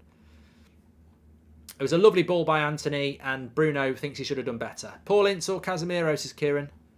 I mean, it's different times, you know. Different players. You didn't need a holding midfielder in those days. It was a midfield two.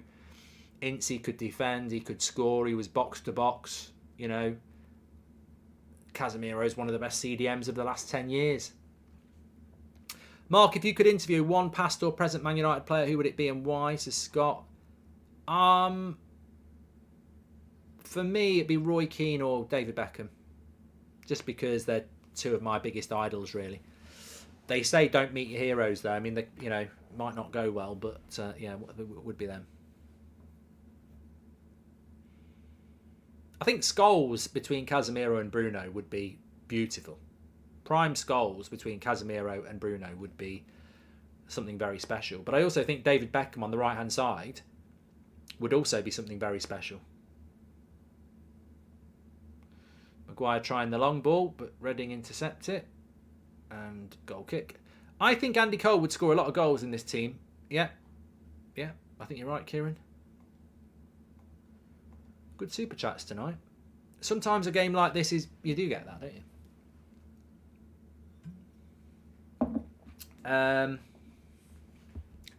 Why is Rashford so good? Also, is United the only team he supports, says Ryan Rashford? Oh, yeah, no. I support Stockport. I support Aberdeen. I support Everton. I support Spurs.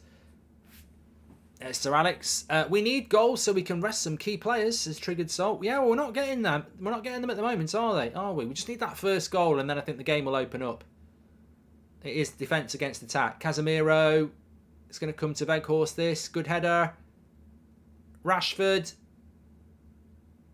It's a goal. It's given it. I don't know how it went in, but Rashford has scored. I think the keeper might have made an error here. It's Rashford again. The guy can't stop scoring. He cannot stop scoring. He absolutely cannot stop scoring. We've got that goal I was just talking about. It's defence against attack. Man United have got the goal. It ends up on the back post for Rashford, who heads it in. And I don't know what went on for Reading, but the ball definitely went over the line. Let's have a look. It's Anthony involved again. Casemiro tries to slip in Bruno. Reading player knocks it up in the air. Weghorst with a towering header to the back post. And yeah, it's a goal. Rashford on the back post with the header. It's a mistake by the keeper. He hasn't got a bloody clue where he is. What is the keeper doing? Assist by Weghorst. You could say assist by the goalkeeper. Rashford is now the only United player to score in 10 consecutive home games, says Cammy. That's an amazing record. Well done to Rashford. And it's funny that Ryan Rashford said, why is Rashford so good? Just before Rashford scored the goal. But it's an assist from Weghorst. It's a goal for Manchester United. It's a goal for... Oh, they're checking VAR here. Oh. Now then. We might have an offside. Bruno's confused. I'm confused. I can see an offside picture. Oh, come on. He's not playing it to him, though. He's playing it to Bruno. That is a terrible offside. I'm sorry, that offside decision is abysmal. It's absolutely abysmal. Oh, he's going to go and look at it. He's going to go and look at it. No, he's given it. He's given it as offside. It's a joke. The ball's to Bruno. What was that one we were talking about the other day? The ball is to Bruno. Weghorst isn't even active.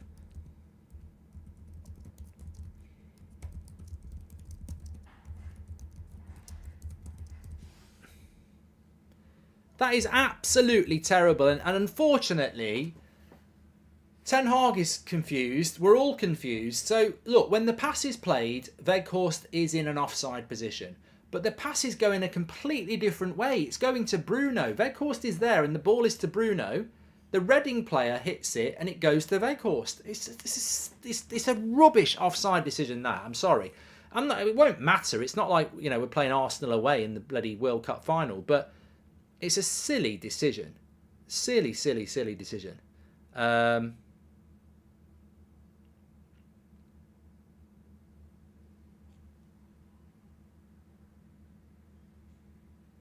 Pass wasn't to him, so he's not active. People are saying you don't understand the offside rule.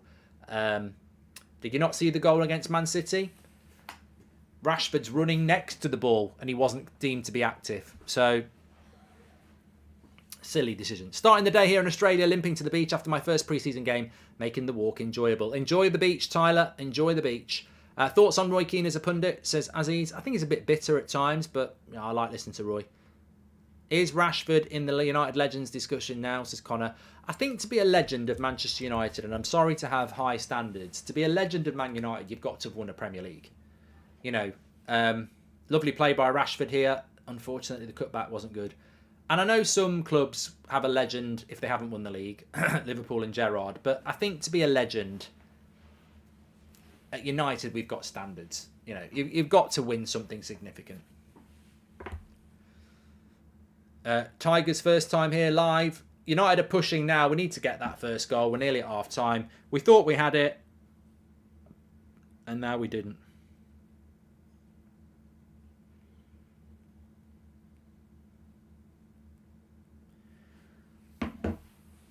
It's a shame as well because it was a good assist by Weghorst.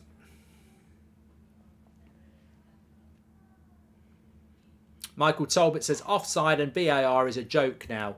Well, it is. It's a constant battle. I mean, why are they going back for that? I mean, look, at the end of the day, we're playing Reading at home and we shouldn't be reliant on an offside. So, I'm going to shut up moaning about it. But I don't think that's an offside in any game. I don't care whether Liverpool score that goal. I wouldn't say it was offside. It's a silly, silly offside. Is it me being thick? But surely the offside was in the second phase of play. Says, exactly, Derek. For me, Weghorst is that way and Casemiro passes that way. He's passing it to Bruno. And then the ball hits a Reading defender who diverts it to Weghorst. You know, I can understand why it's offside, but I think it's a bit silly. Is that a penalty on for United? Not given. Played for the first time today since January 2020. Everything hurts, says Eric. Send beer.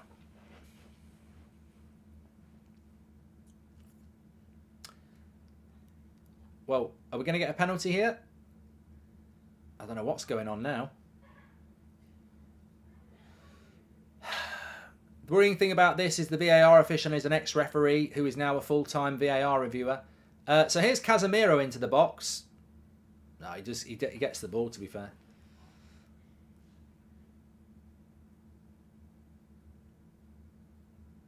Yeah, it won't be a penalty, that. Did you see the Blackburn Rovers score, says Ryan? No, I didn't. Mark, 3-0 by half-time, no chance. United struggle against the low block. I think we win this game 1-0, says Stephen. United wanting a penalty. It could have been given a penalty, but I think it would have been a bit soft. Fellaini is our only post-Fergie legend, says Matt Bryan.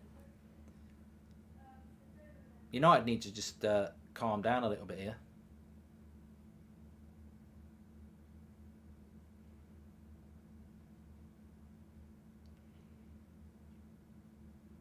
Here we go. Look, the pass goes to Casemiro. Yes, Weghorst is offside. And then the Reading player diverts it to Weghorst. Oh, it's weird. I think the offside rule changes every week. I agree with your Triggered Soul. I don't get it. Do you think Bale is within the top 5 greatest players to ever come out of the UK? His record is very, very good, Gareth Bale. I think he's the best British player in the last decade. I don't think you can argue against it. You look at his accomplishments exactly. Where do you think United will be in 5 years, says Bob? Hard to know until we get the new owners, Bob. I think that's going to be the thing that allows us to predict. Van Nistelrooy versus Van Persie should be close, says Rory C. I'm sure we can do that as a poll. I just need this first goal here. I don't think Reading have been past the halfway line for about 40 minutes. Evening, Mark. Not sent a super chat in a while, says Michael Pedley. Hope you're well. Just booked my ticket for United stand in Manchester. Looking forward to seeing you there. Thanks, Michael. They're going to be good shows. Here's Andy Carroll. Look at him. He's about as quick as a dead snail. But Bruno's got it back. Sick of the crap VAR, says Skids. Refereeing have gone down since the introduction of VAR. Why they have to make it complicated and confusing, I'll never know, says Gamer Reaper. And you're going to watch the WWE Royal Rumble, mate, says Adam. Depends what time it is. I'm not staying up till the early hours. This is getting frustrating, says Owain. Well, the frustrating thing is when you pick a strong team and you think, let's get 2 or 3-0 up and bring on and rest the players in the second half. But at the moment, that won't be the case. Bruno with the cross. Ericsson is offside. Yes.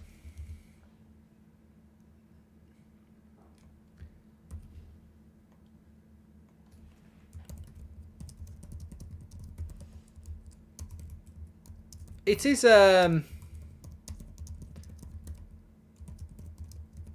I suppose it's just football, isn't it? This is the thing about football. You do a preview and you go, we've picked our strongest front six. We're going to win this comfortably. And then you're like, why are we not winning this comfortably? Well, that's football. It's all about rhythm. It's all about form. It's all about getting the early goal. United aren't quite at it. I think the passing's been slightly off. I mean, Rashford with the pass there that's off. Right, Bruno here, he's got so much space, gets the cross right. And I think final ball, probably slightly off for United tonight so far. We will win this game, I'm sure we will, but we're making hard work of it at the moment. Let's get the win tonight, says the Troll. Thank you very much, mate. Thanks for the super chat. Andy Carroll is so slow and Maguire is a little bit slower than that, says Brian. VAR should be like in tennis. You get a number amount of challenges, says Jake. We're supposed to be clear and obvious errors. What's the point in the ref, says Jake. Here we go. Ericsson, I predicted Maguire would score. It's come back to Anthony shoots wide on his right foot. 44 minutes. 44 minutes here.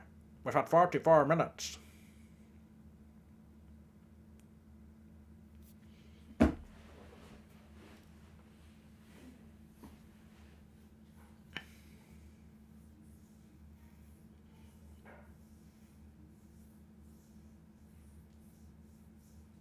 Hello from Derry, says Ushin. Who do you think's winning tomorrow's NFL game, says Emmanuel? I think the Chiefs will win, as much as I don't want them to. And the Philadelphia Eagles will beat the 49ers, I think. I'd like to see a 49ers Bengals Super Bowl, but Reading are on the attack here for the first time. He's done well. He's got past Anthony. He's whipped a cross in, and it was a good cross, you know. And, oh, my God! De Gea with a save. Oh, my God. Malacia makes a big, big mistake. And De Gea makes a big save. Well, I tell you what, Reading, cross came in. Malacia makes a stupid mistake, and it's a good save. Well, you'd expect De Gea to make it, to be fair. But it was a chance for Hoylett. Has VAR given more or prevented more mistakes, says Niall Miller. And Danny says, hi Mark, I've got tickets for Dublin. Had got the last time in Arlington. Looking forward to seeing you and your team 3-0 tonight, says Danny Smith.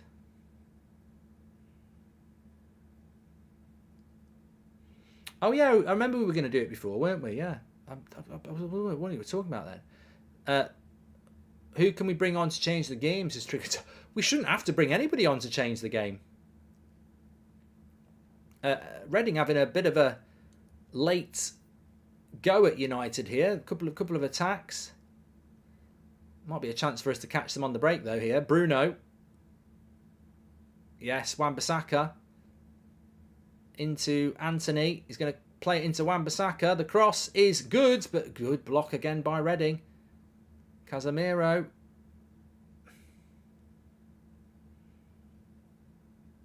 Here's Anthony. Last 30 seconds of the half. Can we get that goal?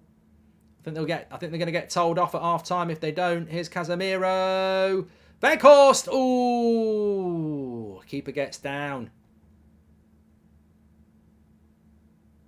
It was good play again. Good cross by Casemiro, and I think that's going to go in.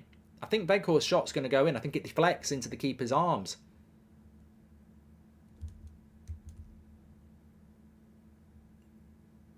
Ref's about to blow.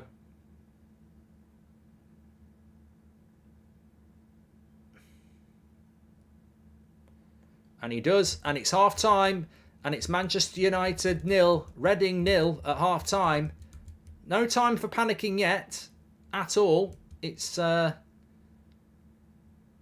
still another 45 minutes to go. But I suspect Erik ten Hag's going to look at that half and go, why is it 0-0? You know, we've got to take responsibility. It's a good half from Reading. They defended really well. But Manchester United will be a little bit, a lot disappointed with that. Let's have a look at the... why is that not working? There we go. Let's have a look at the half-time stats. So Manchester United have had 80% of the possession. Wow. 79% possession. 15 shots to 2. We've only had 2 on target, and I think that's where Ten Hag will be looking at that. If I was Erik ten Hag, I'd just Photoshop that and put it up on a screen in the dressing room and say, why is this game 0-0? 80% possession, 15 shots, but we've only had 2 on target. That's why it's 0-0. You've got to do better in the box. We've had the possession. We've had the shots. Why are we not winning this game? 87% pass accuracy. Why are we not winning this game? And that's all Ten Hag will say. He'll say, look, you know what? You've done absolutely everything right, apart from put the ball in the back of the net a couple of times. They're parking the bus. Of course they're going to do that. We're Manchester United. They're Reading. That's what's going to happen. But we need to do more. Thoughts on Maysbury at Matt Birmingham, says George. Tell me. So yeah, look, there's plenty of time to go, and I'm sure United will still end up winning this game, but we need to put the ball in the back of the net. Do you think Dalot gets back into the squad over Wan-Bissaka, says Sam? I think you're an absolute prat if you think Wan-Bissaka's better than Dalot. I think that's just recency bias. I still think Wan-Bissaka has cost us 2 goals in 2 big games in the last 2 weeks. I think he's been fantastic the last month, but Dalot is better than Wan-Bissaka, in my opinion. If you want to disagree, welcome to the world of football. But I think Dalot is way better going forward, and I think he's better at defending crosses. Mark, glad to see the tour selling well. Happy to spend my Saturday afternoon with fellow United fans. Cheers from Boston, mate, says Oscar. Thank you very much. Would you make any changes at half-time, is the question. Well, we shouldn't have to make changes at half-time because that's our strongest team. If you're taking off Anthony or Weghorst for Elanga or Palestri, then something's gone wrong. No, you can't make changes at half-time. You've got to give him a bit of a kick up the arse and say, look, do you want me to bring Garnacho on? Because you're my first team. You solve this problem, go out and get the game won, and then I'll make changes. So, no, I wouldn't be making changes. I mean, we can't really make any changes in the midfield. It's pointless making changes at the back because we don't need to. You could make attacking changes, but ultimately, you've got your best front 3 on paper. So, go out and win the bloody game. VAR won't give us a single call from now on after City. It's so frustrating. Wan-Bissaka and Anthony have been good, but too many outside shots. Looks Ollie ball, says Mario Franco. I think the team's still not ready for Ten Hag's system. 70% of the ball, but we're not ready. We are still in adjustment phase, says Jay, which is to be understanding. Ricky will be fuming. No width against such a low block. It's killing us. It's a happy hour network. Well, I'm glad somebody said that. We were talking about that about halfway through the first half. And if I was going to be critical of anything about United, especially with those stats, I would say that the volume of crosses into the box is shit. It is. Weghorst got on the end of a cross from Casemiro. He got on the end of a cross from Wan-Bissaka right at the start of the half. That's two or three decent crosses in 45 minutes against the team that's sitting back. Like, Weghorst is a penalty box striker. We've got Rashford, we have got Bruno, we have got Eriksen, we have got Malacia, we've got Wan-Bissaka, and we've got Anthony. We've got 6 players that in a game like this, where it's defence against attack, you can manipulate yours. Eriksen can drift wide, Bruno can drift wide, Rashford, Malacia, Wan-Bissaka, and Anthony are already wide. Crosses should be coming into that box. Anthony can whip across left-footed, curling it towards the goal. Rashford can do that from the right. Malacia and Wan-Bissaka can whip in the natural right or left-footed cross. Bruno can drift to the right and do it. I mean, every time we put the ball in the box, in the air, I think Weghorst comes alive. We need to do that more. We've had the possession. We just need to put more ball in the box. It's frustrating not to have a second striker, says Div. It's what we are, Without Martial, it's what we are. Untamed Voice, thanks for your super chat. Anthony and Rashford do not cross the ball, says Haller. And I think you need that balance. Rashford's in the form of his life. He's had a goal unjustly taken off him tonight. But you can't have... I said this last year with Ronaldo, with Cavani. You cannot have a striker that can score you goals and then have 2 wingers that don't want to put a cross in the box. It's why I wanted Sancho, because I don't mind having one winger like Rashford or Anthony, but the other one must put crosses into the box. We've got 2 wingers at the moment that don't want to put crosses in the box. And, Anthony's played well in that first half, but a lot of it has been shots. I want to see more crosses into the box because that's where Weghorst is a threat. And I think we don't play the quick ball quick. There's good runs, there's good movement. I said this against Forest the other night when Palestri came on. Palestri came on, instantly whipped a first-time cross in, caught the defenders sleeping. Weghorst gets his head on it, nearly scores a goal. Nobody in that United side wants to play the early ball, and it's really telling. And if you are Reading, or you are Forest, or you are Crystal Palace next week, it's an easier job to defend a team that is always going to delay the cross. As a striker, you need to know, but you're happy if you know. I want to pounce. I want to make a run, and you get it in there. Let me catch the defender out. Why do you think the Club World Cup has zero hype? Go Sounders, says ONR. And do you think Palestri would be better running on the right and putting in crosses? They cause pressing movement against low block is refreshing, says Akash. Hi Mark, if you had to choose one purely in a United shirt, Harry Maguire or Prunier? Thank you. Maguire's better than Prunier, David Taylor. I can't be asked with Twitter. Everyone's praising Weghorst pressing when Martial does the same thing, and also Martial is more agile, says Reckon. Well, yeah. Look, I don't know what I've never understood the dislike for Martial. You know, Ten Hag has said what an important player he is, but there we go. How did you meet Ricky, Mark? Was he an early contributor to the channel? I think he's great, except he wants back. Well, he wants Welbeck, but I'd take Welbeck now, Rory. I think Welbeck would do a really good job for United at the moment because we haven't really got anybody. So. Ricky got involved with the channel because he started doing a few fan blogs outside the ground in those days.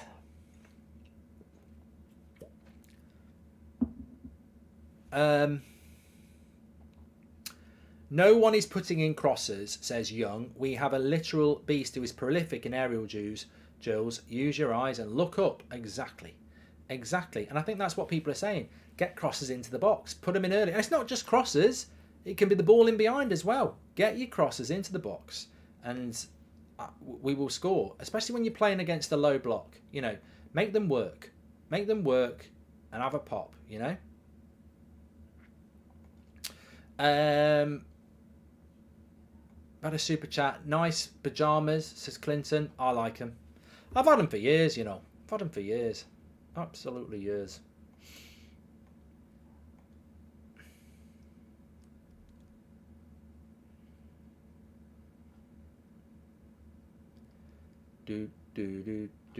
Sorry, I was just reading something there. I'm so sick of this Anthony hate, says Logie. The amount of chances he's created this. I think Anthony's had a better half, and I think the progress of Anthony is gradual. That's the whole point. It's a gradual progress with Anthony, and I think we are seeing it. Please do subscribe to the channel, by the way. Bottom right-hand corner, we're getting very close to 568,000. United Stand is live every night at 8 o'clock and every morning at 10 o'clock. Thanks, everybody, for tuning in, as always. Bottom right-hand corner to subscribe. A few people have mentioned the VAR decision. Look, I don't know what the rules are this week, but for me, football should be played in common sense. I know that the rule has probably been followed, but Casemiro is playing Bruno in and he's looking at Bruno. Weghorst has made a run there. He passes to Bruno, it hits the Reading defender and bounces to Weghorst. Is Weghorst active when he plays the pass to Bruno? No. When the Reading player diverts it to Weghorst, he becomes active. That shouldn't be offside. But technically it probably is. It's a stupid decision. But we can't be moaning about offsides against Reading in the FA Cup. Reading's away record in the Championship is the worst, and we should be winning this game anyway with our strongest front six. Hi Mark, Rashford didn't score against Palace, so why are they saying 10 consecutive games? I think it's home games, Bance. I think it would be home games, yeah. Big shout out. There's not many left in Manchester. I still think there's a few in London. Dublin sold out 2 events. The United Stand is going on tour. These shows are going to be fantastic. I've been planning them actually this afternoon. Stuff we're going to do in the show. Interactive on the night. Be there. I think it's going to be an experience. You can get them by scanning the QR code with your camera phone.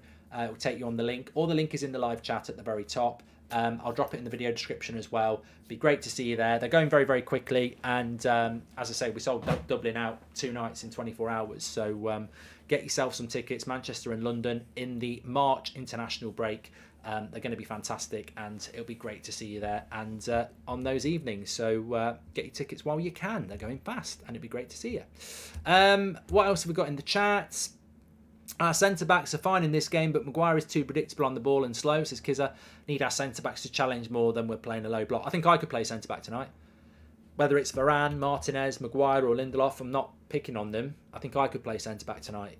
I predicted it would be a walk in the park. It's easy. It's a perfect game to rest Martinez and Varane because Ten Hag knows what we know. You're not going to do much. Your job is going to be picking up the long balls and passing it back to Casemiro. Ted Lasso always says, how is that offside? Can you explain it to me? I really don't know the rule. It's fiction becoming reality, says Clinton. And why don't Maguire or Lindelof run with the ball at all? Maguire used to do that before, stretching the opposition's midfield, says Akash. Because to be fair to him, there's not a lot of space to run into. We've seen Maguire and Lindelof and Varane and Martinez run into space when it's in front of them, but there's not really any space in front of them because Reading are parking the bus. Imagine if Pogba had Casemiro next to him, says Abs. Well, Pogba would still be injured, wouldn't he? Would you choose Anderson or Jemba Jemba in a United shirt? Oh, Anderson, easy. Somebody said, could you do a poll? I mean, have a go, either or. It's RVN, Ruud van Nistelrooy, versus RVP as a United legend. Which one would you go for? Ruud van Nistelrooy or Robin van Persie? Get your votes in there. There you go. So, look, I'm pretty sure United will still end up winning this game. I'd be very surprised if we didn't. However, there is a light that will never go out. There is still time. I mean, Reading, what we do not want, and I don't think it will happen, is we do not want a replay. The last thing we want in the world is a replay, and I think that's why Erik ten Hag went strong in the first place. He doesn't want a replay. And knowing what Ten Hag is like, I'm pretty sure in that dressing room right now, whether the players deserve it or not, he will be giving them a kick up the arse. And that's up to you lot to decide whether we deserve it or not, whether the players deserve it. He will be giving them a kick up the backside because he will want this game done. Remember, if this went to a replay, then we would have to postpone a midweek game against Leeds in the Premier League, which is already a rearranged game. So it'll be bloody fuming if we don't win this game. And I'm sure we will win it. But, I suppose it's a bit of a reality bite, isn't it, for Manchester United, that we can't just turn up and arrogantly assume that we're going to beat a team 3 or 4-0. Football doesn't always work like that, does it? Did you know Young isn't a starter in All-Stars, says Ryan Rashford. And Jack says Van Nistelrooy every day of the week. It's 2:30 a.m. in India, says Jig. It's 9 o'clock on a Saturday night in England, and I'm not a big fan of watching football at 9 o'clock on a Saturday night, but we're here, and it's Man United, so we'll enjoy it. Louis says, hope all is well, mate. One question, do you like the Verve? Yes. Yeah, it was one of the albums I liked, Urban Hymns at the time. I can't say I bought anything else from the Verve, but I did like Urban Hymns. The game reminds me so much of Ammonia in the Europa League, says Billy Smith. Well, United are in the tunnel here. There are no changes. There's smiles on the faces. I think they know it's a case of we will score eventually. All the subs at the back.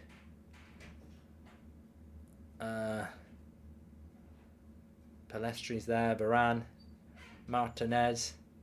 Weghorst is having a chat with the referee, I think. Bruno as well. There's Andy Carroll. He's a big lad.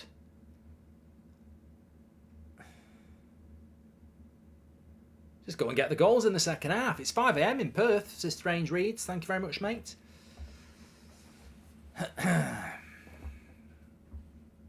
It's a difficult one, isn't it? Because I think if you're 2 or 3-0 up, it's a matter of when does Garnacho come on? When does Palestri come on? Maybe we get to see Mainu. That would be exciting. I'm sure he'd like to give Brandon Williams a run out. But, of course, that's not the case here. We're 200 subscribers away from 568,000. Please do subscribe. Bottom right-hand corner. You're very welcome on the United Stand. Recommend any places to visit in Manchester. I'm coming from Perth, Australia, Mark, says UCAT. Plenty of places. Old Trafford. The city centre's fantastic. Some lovely bars and restaurants there. I went to one a couple of weeks ago. It was really nice, called Australia or Australasia. I think it's on Deansgate. That's quite nice.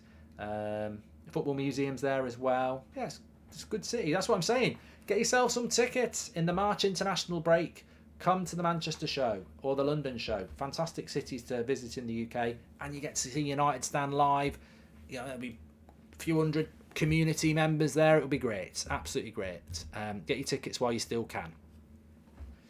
Right, we're ready to go. Links in the video description for tickets, links in the live chat for tickets, or you can scan the QR code with your phone. When they're gone, they're gone. Dublin, two night. We had one night in Dublin, and it went in like a couple of hours. So we put another night out, and it went in a few hours. Who's the better Korean, Son or Park? Says Axel. Well, I'm going to be biased and say Park. I do like Son, but I think Ji-Sung Park was very, very, very good. Ankit, welcome to the members club. Thank you very much. The drugs don't work. What a song that was, says Rory. Yeah, and the funny thing about that song is people think that it's about taking cannabis or something harder. It's actually about, I think it was about Richard Ashcroft's mother, who was dying of cancer, and the drugs didn't work. I think I'm right with that. Either that or I fell for it.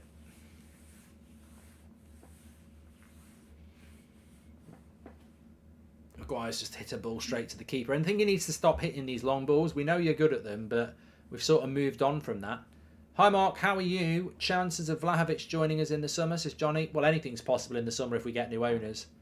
No chance of it happening in January. Which of these would get in the current team? Brown, Johnson, Kanchelskis, Zaha, Hines, Smith. Smith, no. Hines, no. Zaha, maybe. Kanchelskis, yes. Ronnie Johnson, no. Wes Brown, no. I think Zaha and Kanchelskis would have a chance of getting into this team. Brown and Johnson aren't getting in ahead of Varane and Martinez. Alan Smith's not getting in. And Hines ain't getting in ahead of Luke Shaw.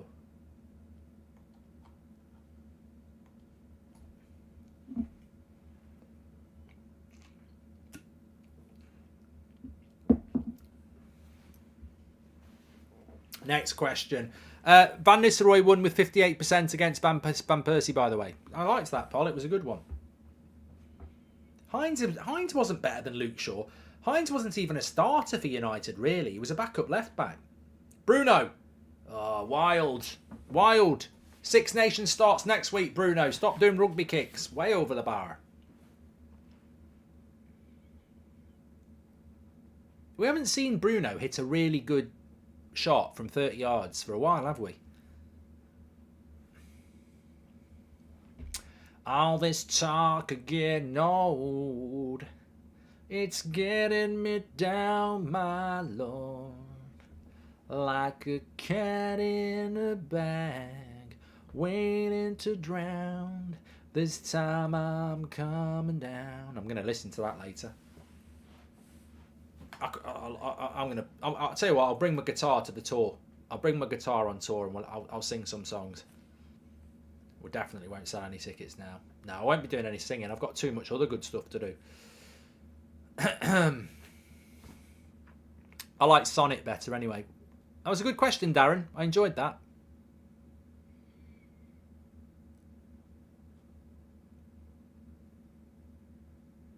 We don't talk about Bruno. Oh, mate, you won't get me negative tonight about any United player. It's Reading in the FA Cup. We've played a ridiculous amount of games. We're playing games every 3.5 days. This is a cup final for Reading. They're up for it. Incy's obviously got them up for it. It's one of those games, for me, where you score the goal. If we win 1-0, we win. If we score, we've won. Like, if we score, we've won. That's it. I mean, people are acting probably disappointed because we're not winning 4 or 5-0. I get it, but we score 1 goal and we're through. That's what we've got to do. If the owner's back Ten Hag half the way Arteta gets backed, we're winning the league next season, says Johnny. Yeah, there's love if you want it. Don't drown like a sonnet. La, la. He was a good singer, wasn't he? Keane or Irwin? It's got to be Keane, Connell.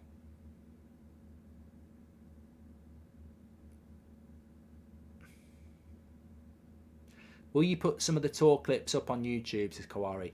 Well, judging by some of the stuff we'll be talking about, it might not be advisable to put some of the stuff on the YouTube channel because it'll be quite controversial. Will you do a Six Nations watch-along? I mean, basically, people have said, will you answer certain questions that you would never talk about on YouTube? Yes. Will you do a Six Nations watch-along? Says Million. Nah. Because there's football next week. Reading wants a replay. We don't want a replay. There's a Reading player down injured here. Get up. It's Saturday night. I don't want this going on past 10.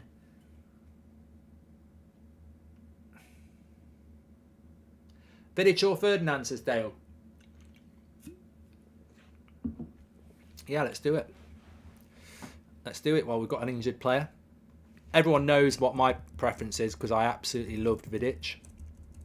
Old school, centre-back, won everything in the air, leader. But cast your vote, Vidic or Rio. We've done Van Nistelrooy or Van Persie.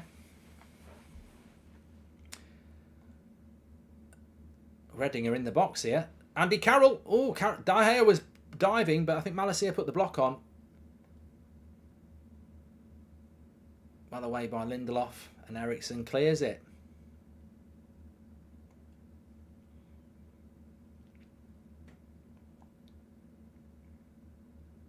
We don't talk about Bruno, no. Robert Emmett, welcome to the Members Club. Thank you very much.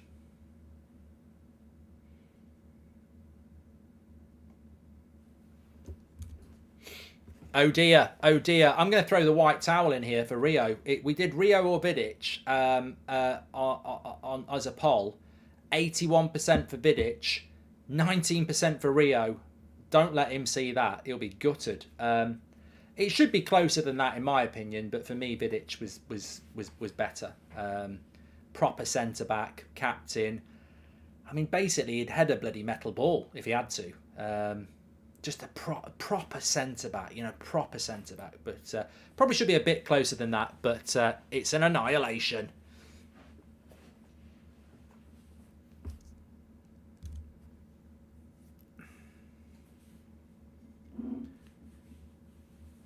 Stop hitting long balls.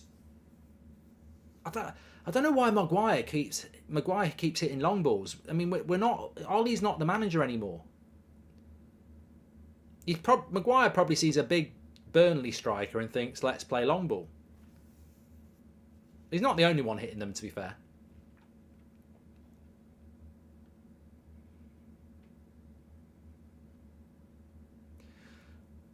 So, 7 minutes have gone of the second half. Most of that was an injury, to be fair. That's a good ball by Casemiro. He's trying to get the tempo going, Casemiro. He's trying to move the ball quickly.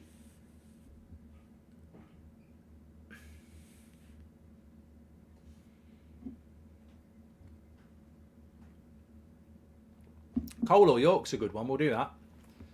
I'm enjoying these. Come on, Mark. Stan versus Vidic, says Darren. Well, let me do Cole or York first. These are good. We've never done these before. Putting United players against United players. Cole or York. Go for it.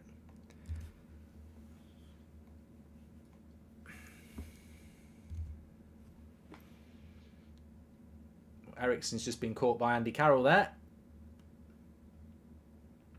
He's all right. He's all right. Oh, I don't know. Oh, my God, that's a nasty... That's worse than I thought it was on Eriksson. I mean, I hope he's going to get up, but that was a... It was almost like a Donny tackle. I think he's all right. I mean, Andy Carroll's a big guy. Yeah, he looks all right. Eriksson's not happy with that at all. It was a bad tackle, that. He's fine. Ronaldo, R9 or Zidane, says Johnny. Stop taking it away from Manchester United players. Yeah, he's all right, Eriksson.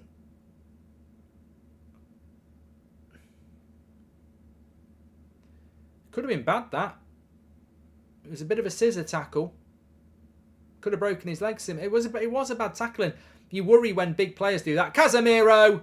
Yes! Get in! He's the guy. He's the guy to make the difference. It's Casemiro making the run from the midfield. This is why he's better.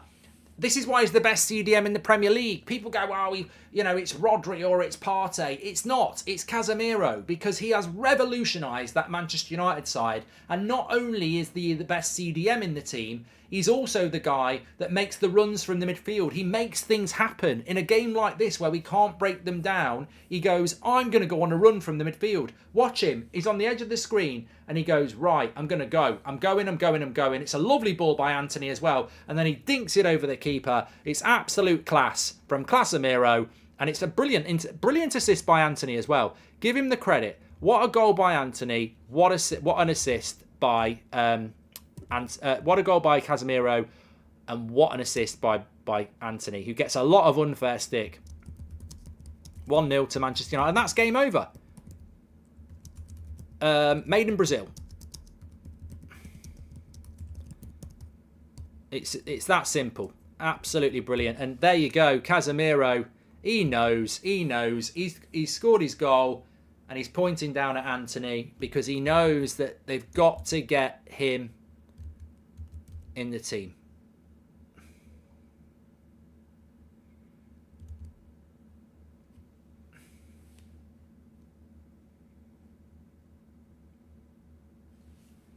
They've got to get him in the team, and they've got to get him playing well.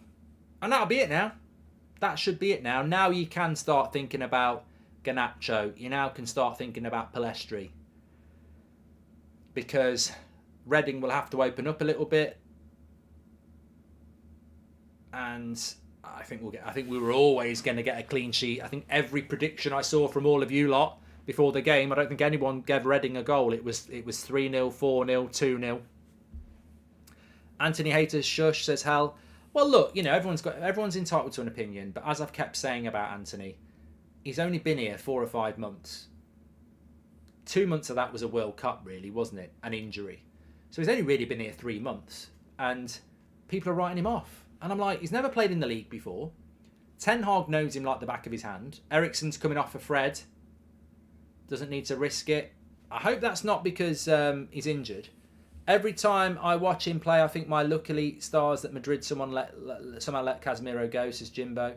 I think with Anthony, you've got to be patient. I think there's a brilliant player there, and we've got to be patient. Oh, he's straight down the tunnel, Eriksen. That's not good. That's not good.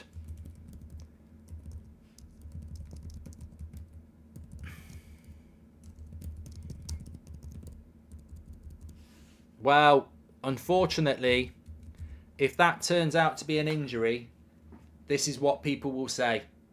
Why did you play him in a game like this?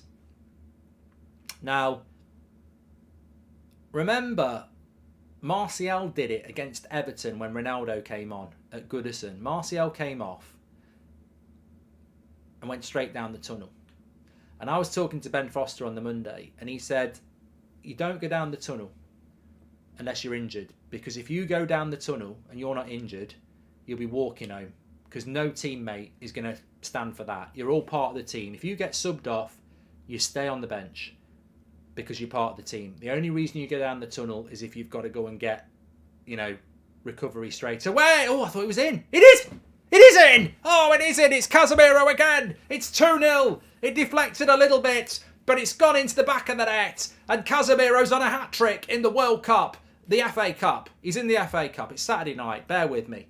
He's hit it from distance. It's deflected a little bit. And it's gone in the bottom corner. How many goals has Rodri got this season? How many goals has Partey got this season? I think Partey's got a few. But don't disrespect my CDM. He is the best in the Premier League. I don't know whether it does deflect, actually. Keeper shouldn't get beat from here. It looked like it got a bit of deflection. He just goes for the shot. Fred lays it off. I think it might get a little bit off the Reading player's head. Got a bit of head, I think. But the pace beats the keeper anyway.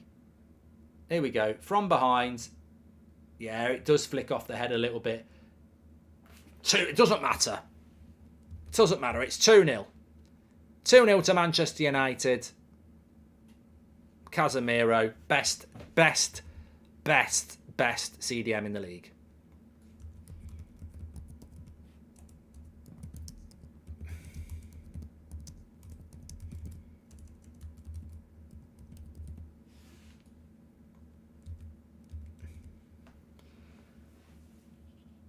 You're playing Reading. I know we're playing Reading, but he plays like this every game. It's not like he's been shit all season and he's had one good game. He plays like this every game. Andy Carroll's been booked. He should have been booked for the foul on Ericsson, ref.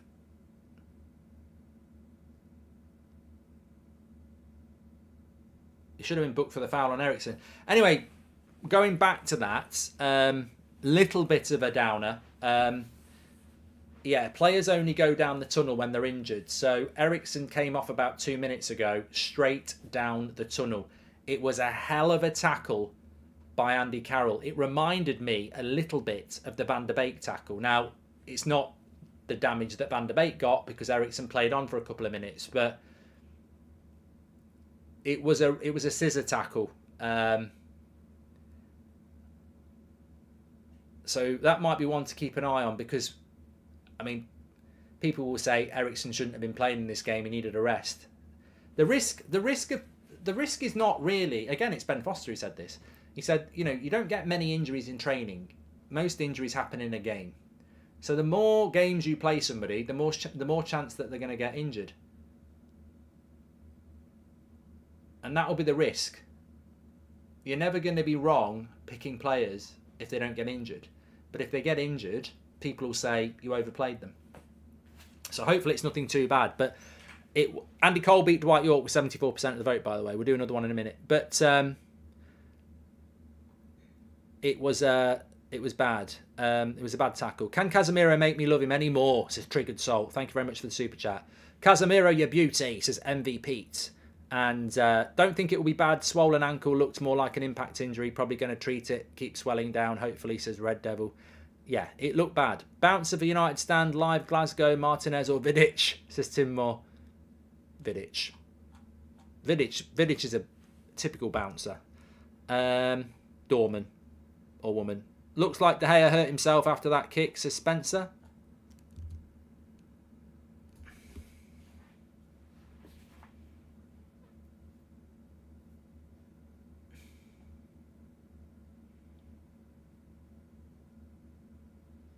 Ronaldo or Rooney. We'll do that one.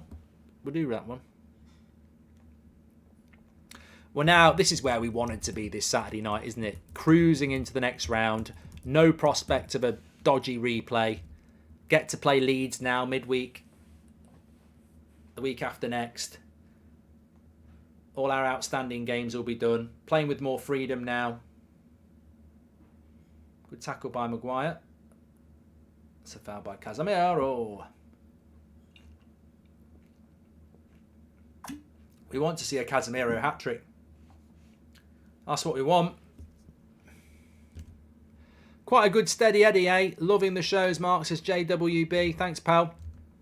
This is why I got a Casemiro shirt. He is unbelievable. He is. If you watch United every week, you'll know. Mark, do best of the bench players for United, says Omkar. And I don't remember Andy Carroll being this huge. He looks like Thor. Hope he doesn't injure any of our players, says Nick P. Well, he may already have done it with Ericsson.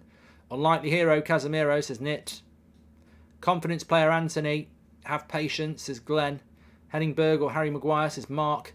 And Mark, I'm an accountant out of Didsbury. We'll send in my CV. I'm thinking financial controller. Could be my role. We can screw HMRC, says Rory. I thought you lived in Ireland, mate. It gets everywhere, that Rory.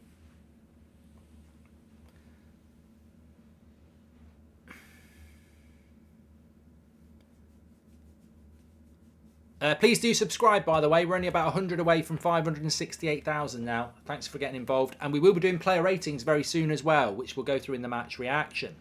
De Gea or Van der Sar, love the show, says Untamed Voice. It's a good one. I'm quite enjoying these polls, actually. I'm going to start the stats carousel. It's been stuck on the tour for ages. If you want to come to the tour, we've got tickets in Manchester and London. They're going to be fantastic nights. And don't forget, there's bars and stuff around, so you can be meeting up in bars with the rest of the community. I think it'll be a really good get-together, as well as a good event.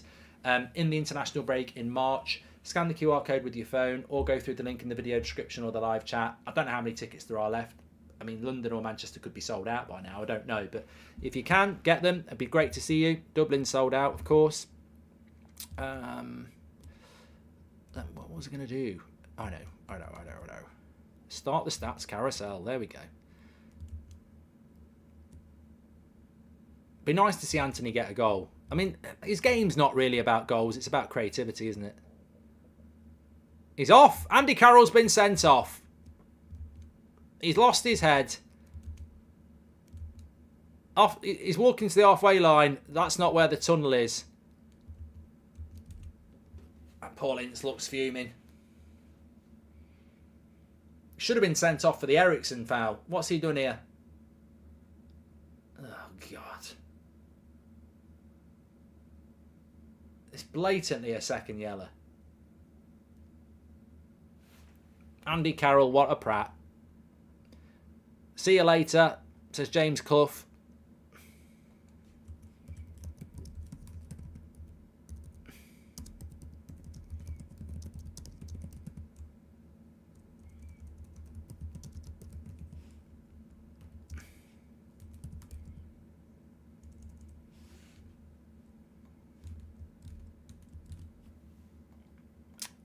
My brother lives in Didsbury. Just figure I'll move over when installed as financial controller, says Rory C. Well, I tell you what, it could be 4-0 now. There's 25 minutes to go against 10 men.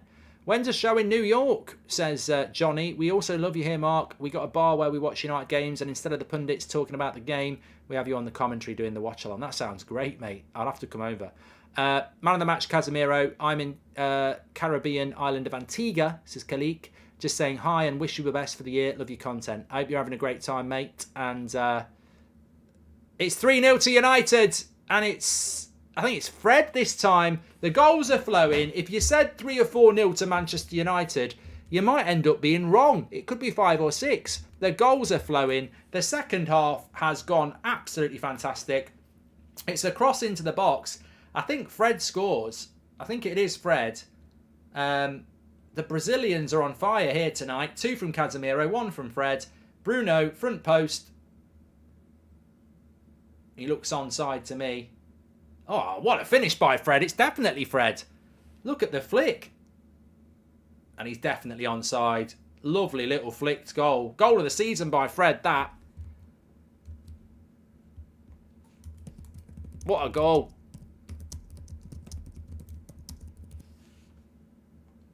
That's delightful. It's the Brazilian show.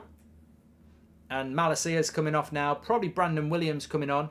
It's Brazilian bonanza, says Kevin. And I bet Zane buys tickets for the tour to heckle you, says Graham. I'll kick him out if he does. Got some big security guards on that. It's a treble substitution now. Now it's going to get exciting. Garnacho and Palestri are coming on. For Rashford, you see, now we get the rotation.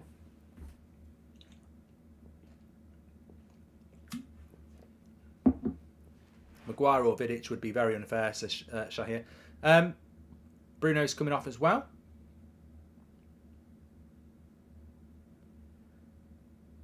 Job done. 67 minutes.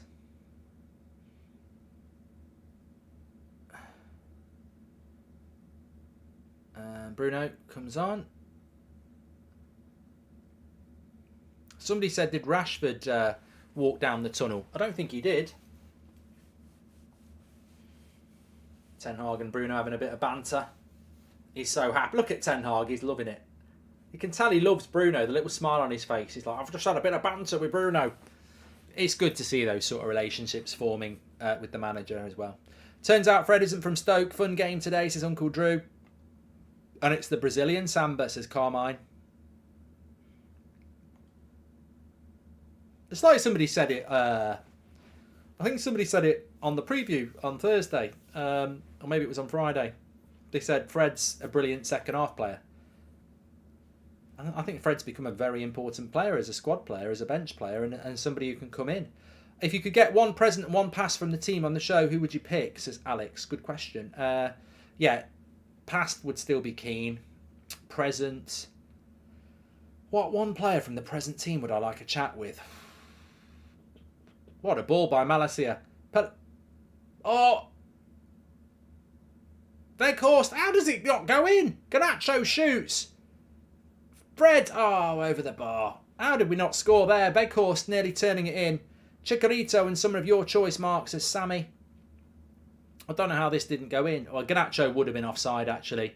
He does well, though. Look at this from Garnacho. Gets the shot off.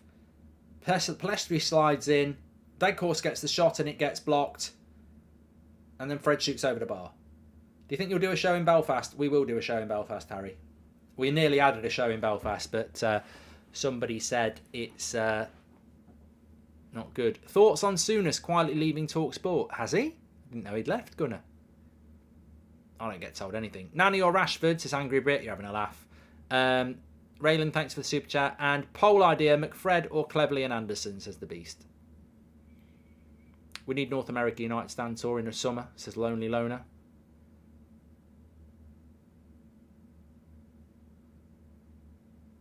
If you want to see the shows, get tickets. I can't guarantee it won't be live on YouTube. I can't lie. I can't pretend that some of it might end up being on YouTube, but it won't be from our cameras. Bobby Charlton versus George Best. David, we're not doing that. And there is the Fred we love, says Nasha. Another, but Fred's another player that's improved under Ten Hag. I think Delo, De Gea, Rashford, Fred, Bruno, Shaw.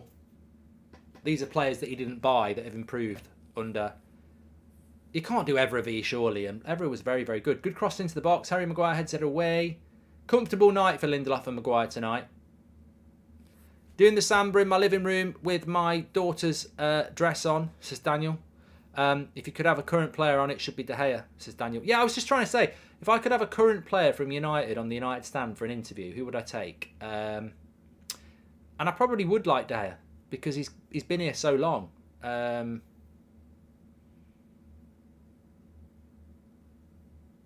Or Casemiro. Or Varane. I'd want one of the winners. I'd want somebody who's done big things.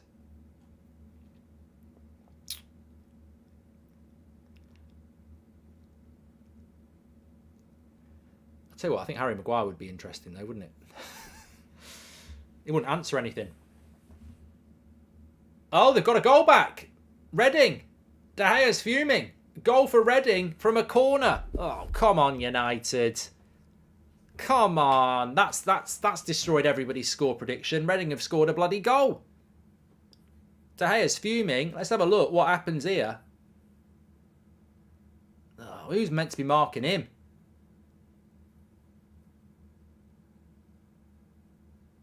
I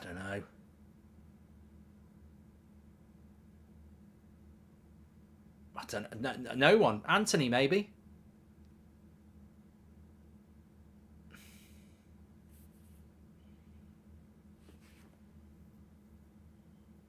I don't think Maguire was meant to be marking him. Alanga's coming on and Mainu's coming on now. Who's your favourite player in the United at the moment, says Tom. Casemiro. Yeah, definitely Casemiro.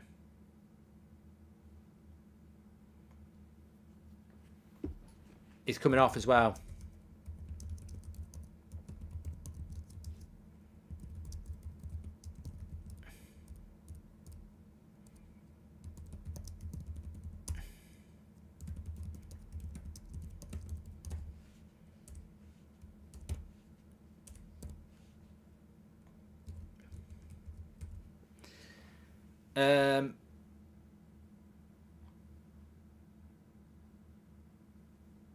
Isaac says, "Why write off Sterling but say Anthony needs time?" I don't know I don't know what planet you're on, mate. We don't talk about Raheem Sterling on here. He doesn't play for Man United. Casemiro is the answer to every question, says Nasha.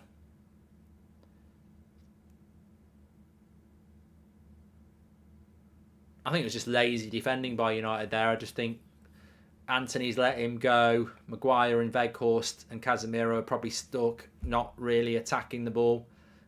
It's 3-0 laziness, I think. Ronaldo got 55% of the vote against Rooney.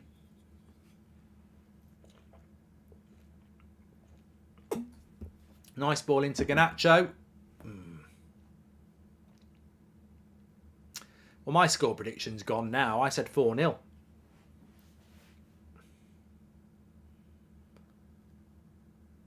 No hat-trick for Casemiro. He's coming off. We don't talk about Bruno. Well,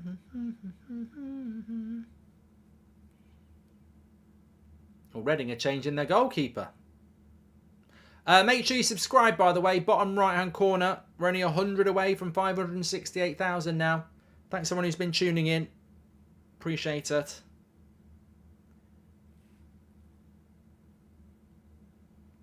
Player ratings are out as well. I'll whack that in the video description.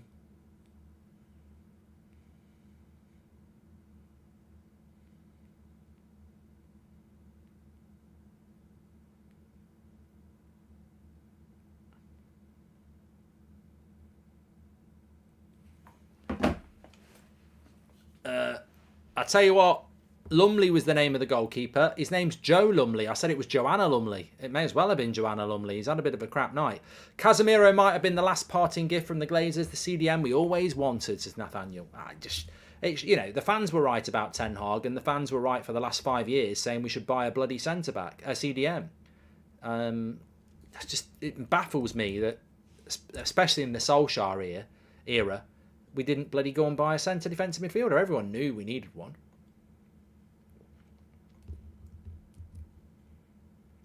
Player ratings is going to go in the video description right now. Let me whack it in. Player ratings. Mark every player out of 10. 6 being the average.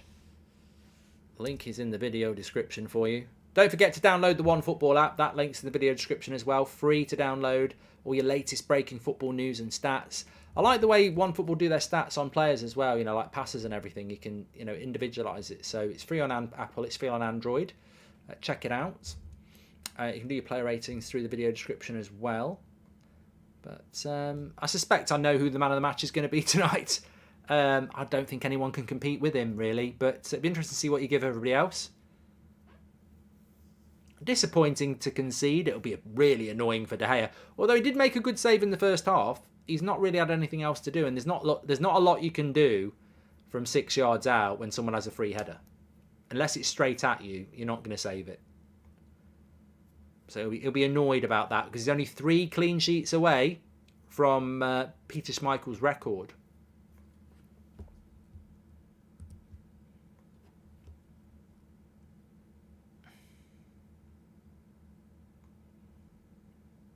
We don't talk about Bruno. Here's Malacia. I want to get the ball to Palestri, please.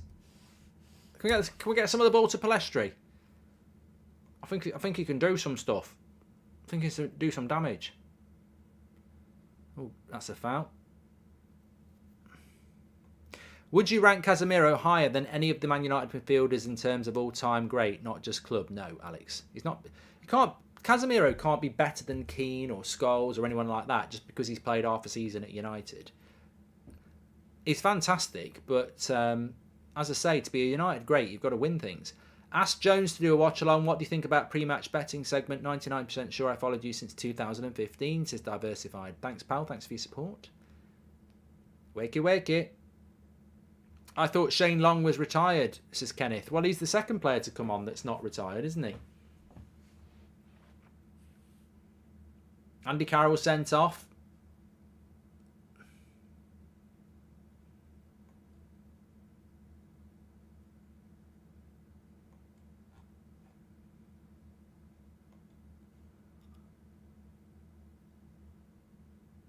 When is the next round draw? Andy says next round it will be Man City, but when is the next round draw?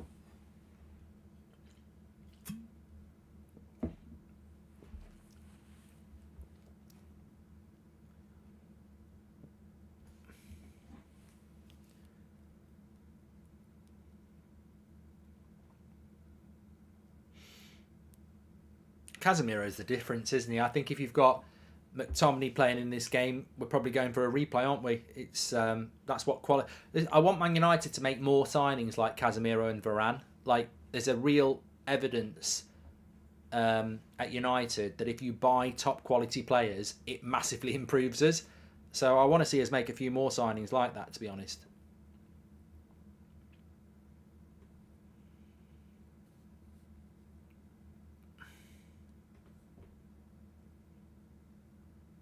There's progress now when there once Was none. Reading are on the attack here. And Fred's got a little bit lucky. Where's the defence? Oh, God, he put Maguire on his arse then. And then he slips himself. Reading are having a go here. And Man United will come away. It's opening up in the last 10 minutes. Alanga. Go on, Garnacho. Go on. Go on. Go on, have a shot. Go straight at the keeper. I'd say it's a good game now. Opened up a bit.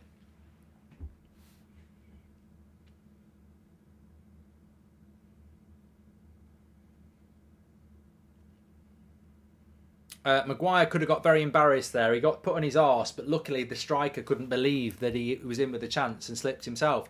I meant taking his time at Real Madrid. Okay, so Alex, we're comparing Casemiro's career to any great Man United. I mean, it's difficult, mate. It's difficult because I always want to say Keane's better than Casemiro, and I probably would. But, you know, Casemiro's career is very good. It's very good. I mean, look at his CV and what he won at Real Madrid. He's a fantastic midfielder. Mainu asks for the ball. Shame on McSauce, says Faris.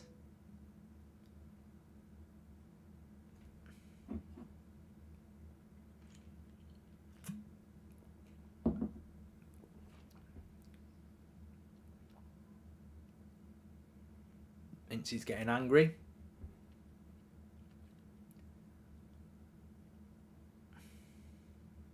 What was for tea? I had a fantastic tea, Sam. I had, what do they call them things that are from Japan? Buns. You can get them at Wagamama's. I had like pulled pork in these like Bill buns or something. They were lovely, lovely, really nice.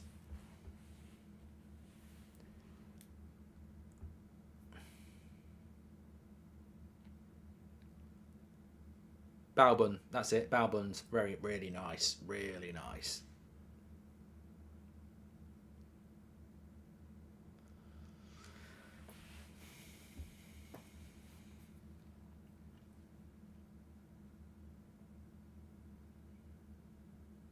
Well, I think Incy will be quite happy with this result, really. 3-1 against United when they're really good. 0-0 at half-time. And they're always going to lose the game. Down to 10 men as well for quite a long time. Here's Garnacho. Come on. We haven't given the ball to Palestri enough. I tell you what, Mainu looks good. I like the look of Mainu. I know what Mainu has got an air of Pogba about him. I know what people mean. I hate comparing people to anybody, but you can see a bit of Pogba in him. You know, the way he sort of runs and passes the ball. Anthony with another shot over the bar. Maguire got sat down by a Reading player, says the Dart. Mark, you need to watch replays of Casemiro and Ronaldo playing in Real Madrid. There are so many great moments for me. Casemiro's class, says Christine. I love Casemiro. He's my favourite player at United.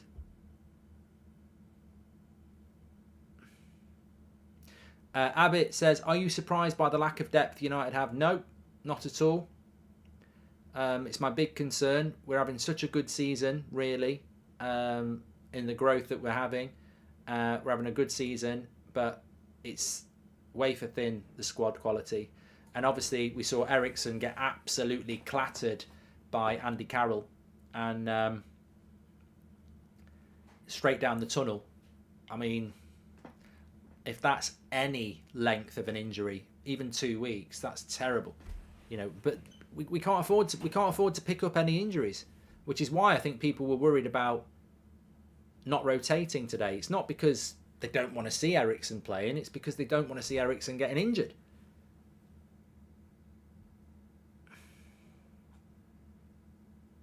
Anthony's had a good game today, says Red. Yeah, I'll certainly be giving him a positive player rating. I think he's had a good game today as well. Will you give Incy a text? I could do. I'm not going to. It'd be very unprofessional to do that, and he'd probably tell me to F off. And I doubt he's got his phone on the touchline. Yeah, do the player ratings. Links in the video description. Mark every player out of 10, 6 being the average.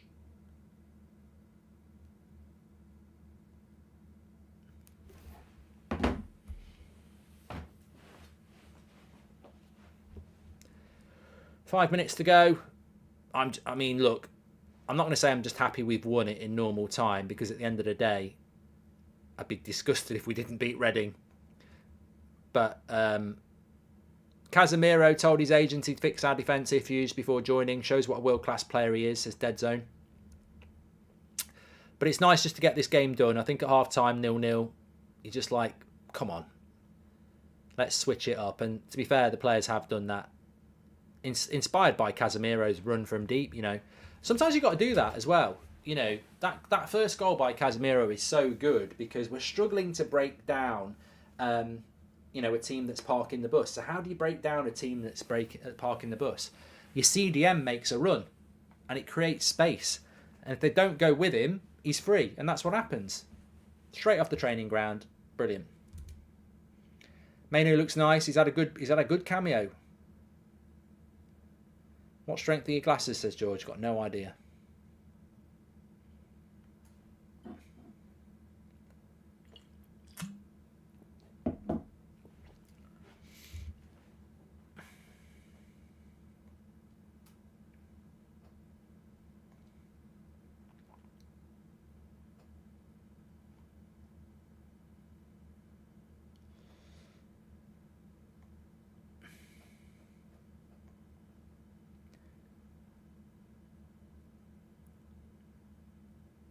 What cologne do you use to get some? God. Okay. We won't have any of that. Here's Mainu again. Into Garnacho. Anthony. Oh, he should have scored. It was a good chance. But no, he doesn't.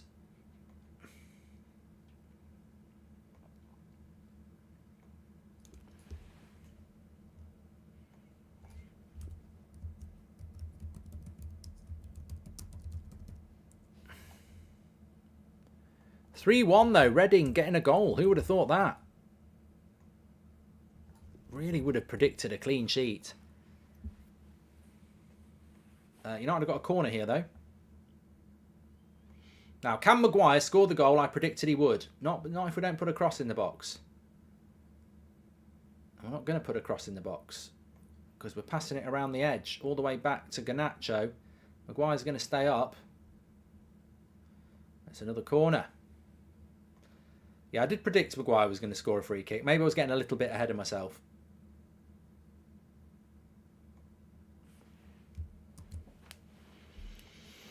Although there's another corner here, it could still happen.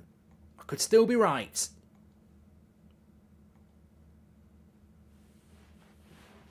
Anthony's on it. Look, I think the only shine I would take off this game is the Eriksen injury. If he is injured. It looks like a nasty tackle. He came off quite quick and he went straight down the tunnel. And it's hard to predict what injury that would be because it could be ankle, it could be shin, it could be nothing. Hopefully it's just precautionary. But they certainly weren't going to take any risks, were they?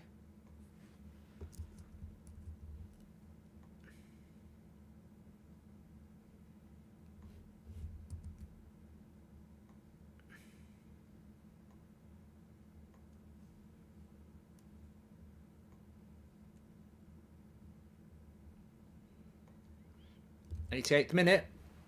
Nice ball out wide. Here's Wan-Bissaka. Another 90 minutes for him. I mean, Wan-Bissaka's getting overplayed at the moment, isn't he? Ryan, I don't know how strong my glasses are. I don't know why I would know how strong my glasses are. I'm really not the sort of person that gives a toss about how strong my glasses are. I go to the opticians. They say you need glasses. I buy glasses. I don't take notes on the strength. Another corner for United. Come on, put one on Harry's head.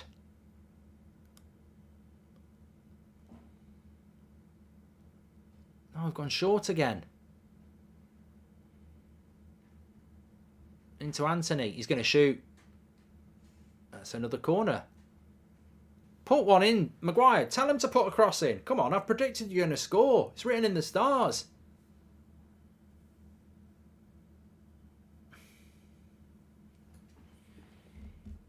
Reading have played better since Andy Carroll was sent off, says Liam. You know what? You're right. You're actually right. They have played better since he got sent off. Right, we're going to whip this one in. It's not very good. And it's cleared away.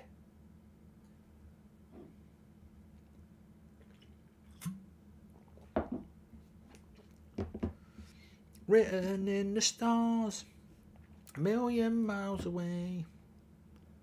Anthony's got man of the match. I don't agree with that. Who's given that man of the match?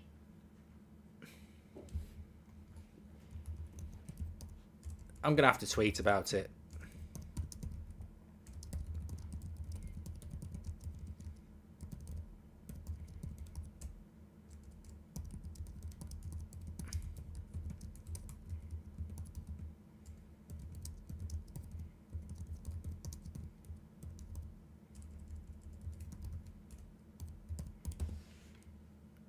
Well, I think I've summed it up on my tweet. Anthony's been good tonight, but giving him man of the match over Casemiro is just plain sackable. I'm stunned. I'm absolutely stunned by that. Anthony's been good tonight, but to give him man of the match over Casemiro, Lee Dickhead, I mean, that's ridiculous. Absolutely ridiculous. If it was him who did it, I mean, I don't know.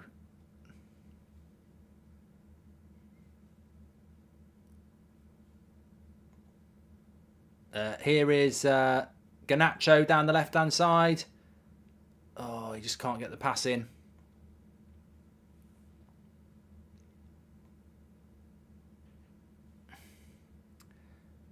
Oh, but why is my live chat not working? I'm stuck on the same live chat I've had for bloody ages. Come on, that's just why I'm not interacting. Sorry, everybody. Live chat's just stuck on the same bloody chat from about 2 minutes ago. There we go. Got it now. No, I think Anthony's done all right tonight. I won't say anything. I thought the assist for Casemiro was good, but to not give it to Casemiro man of the match is to not know football. They said because it's the best he's seen him play. That's not how football works. You don't give someone man of the match because they had a better game than they've had before. You give it to the best player on the pitch. Oh, bloody hell. This is the same old nonsense. I've had this with my kids. I go to bloody school sports day. They win the race and then everyone gets a sticker because we want to be fair. This is high-level football. You give it to the best player on the pitch. You don't give a sympathy vote because it's the best game he's played. You give it to the best player on the bloody pitch. What sort of message does that send out? I know Casemiro's been the best player on the pitch, but I'm going to give it to Anthony because he's had the best game he's had in ages. What a nonsense. That needs stamping out. That needs calling out. It's that sort of snowflake society that will destroy us all. Forget AI. It's that sort of stupidity that will destroy us all. I'm going to give man of the match as a sympathy vote to a player that played well but wasn't the best player on the pitch. And I'm doing it because it's his best performance in a while. Oh, great. I know you've won the race, but we're going to give it to the loser at the back because he tried his best. In no way is Anthony the loser at the back. I would give Anthony a good score, but Casemiro's the best player on the pitch. It's wrong not to give the man of the match to the best player on the pitch. In my opinion, it's misleading. There might be people like me when I was 6 who was learning about football, listening, right? And they might not have the knowledge we've got, and they might start thinking you give man of the match to the person who, wasn't the best player on the pitch.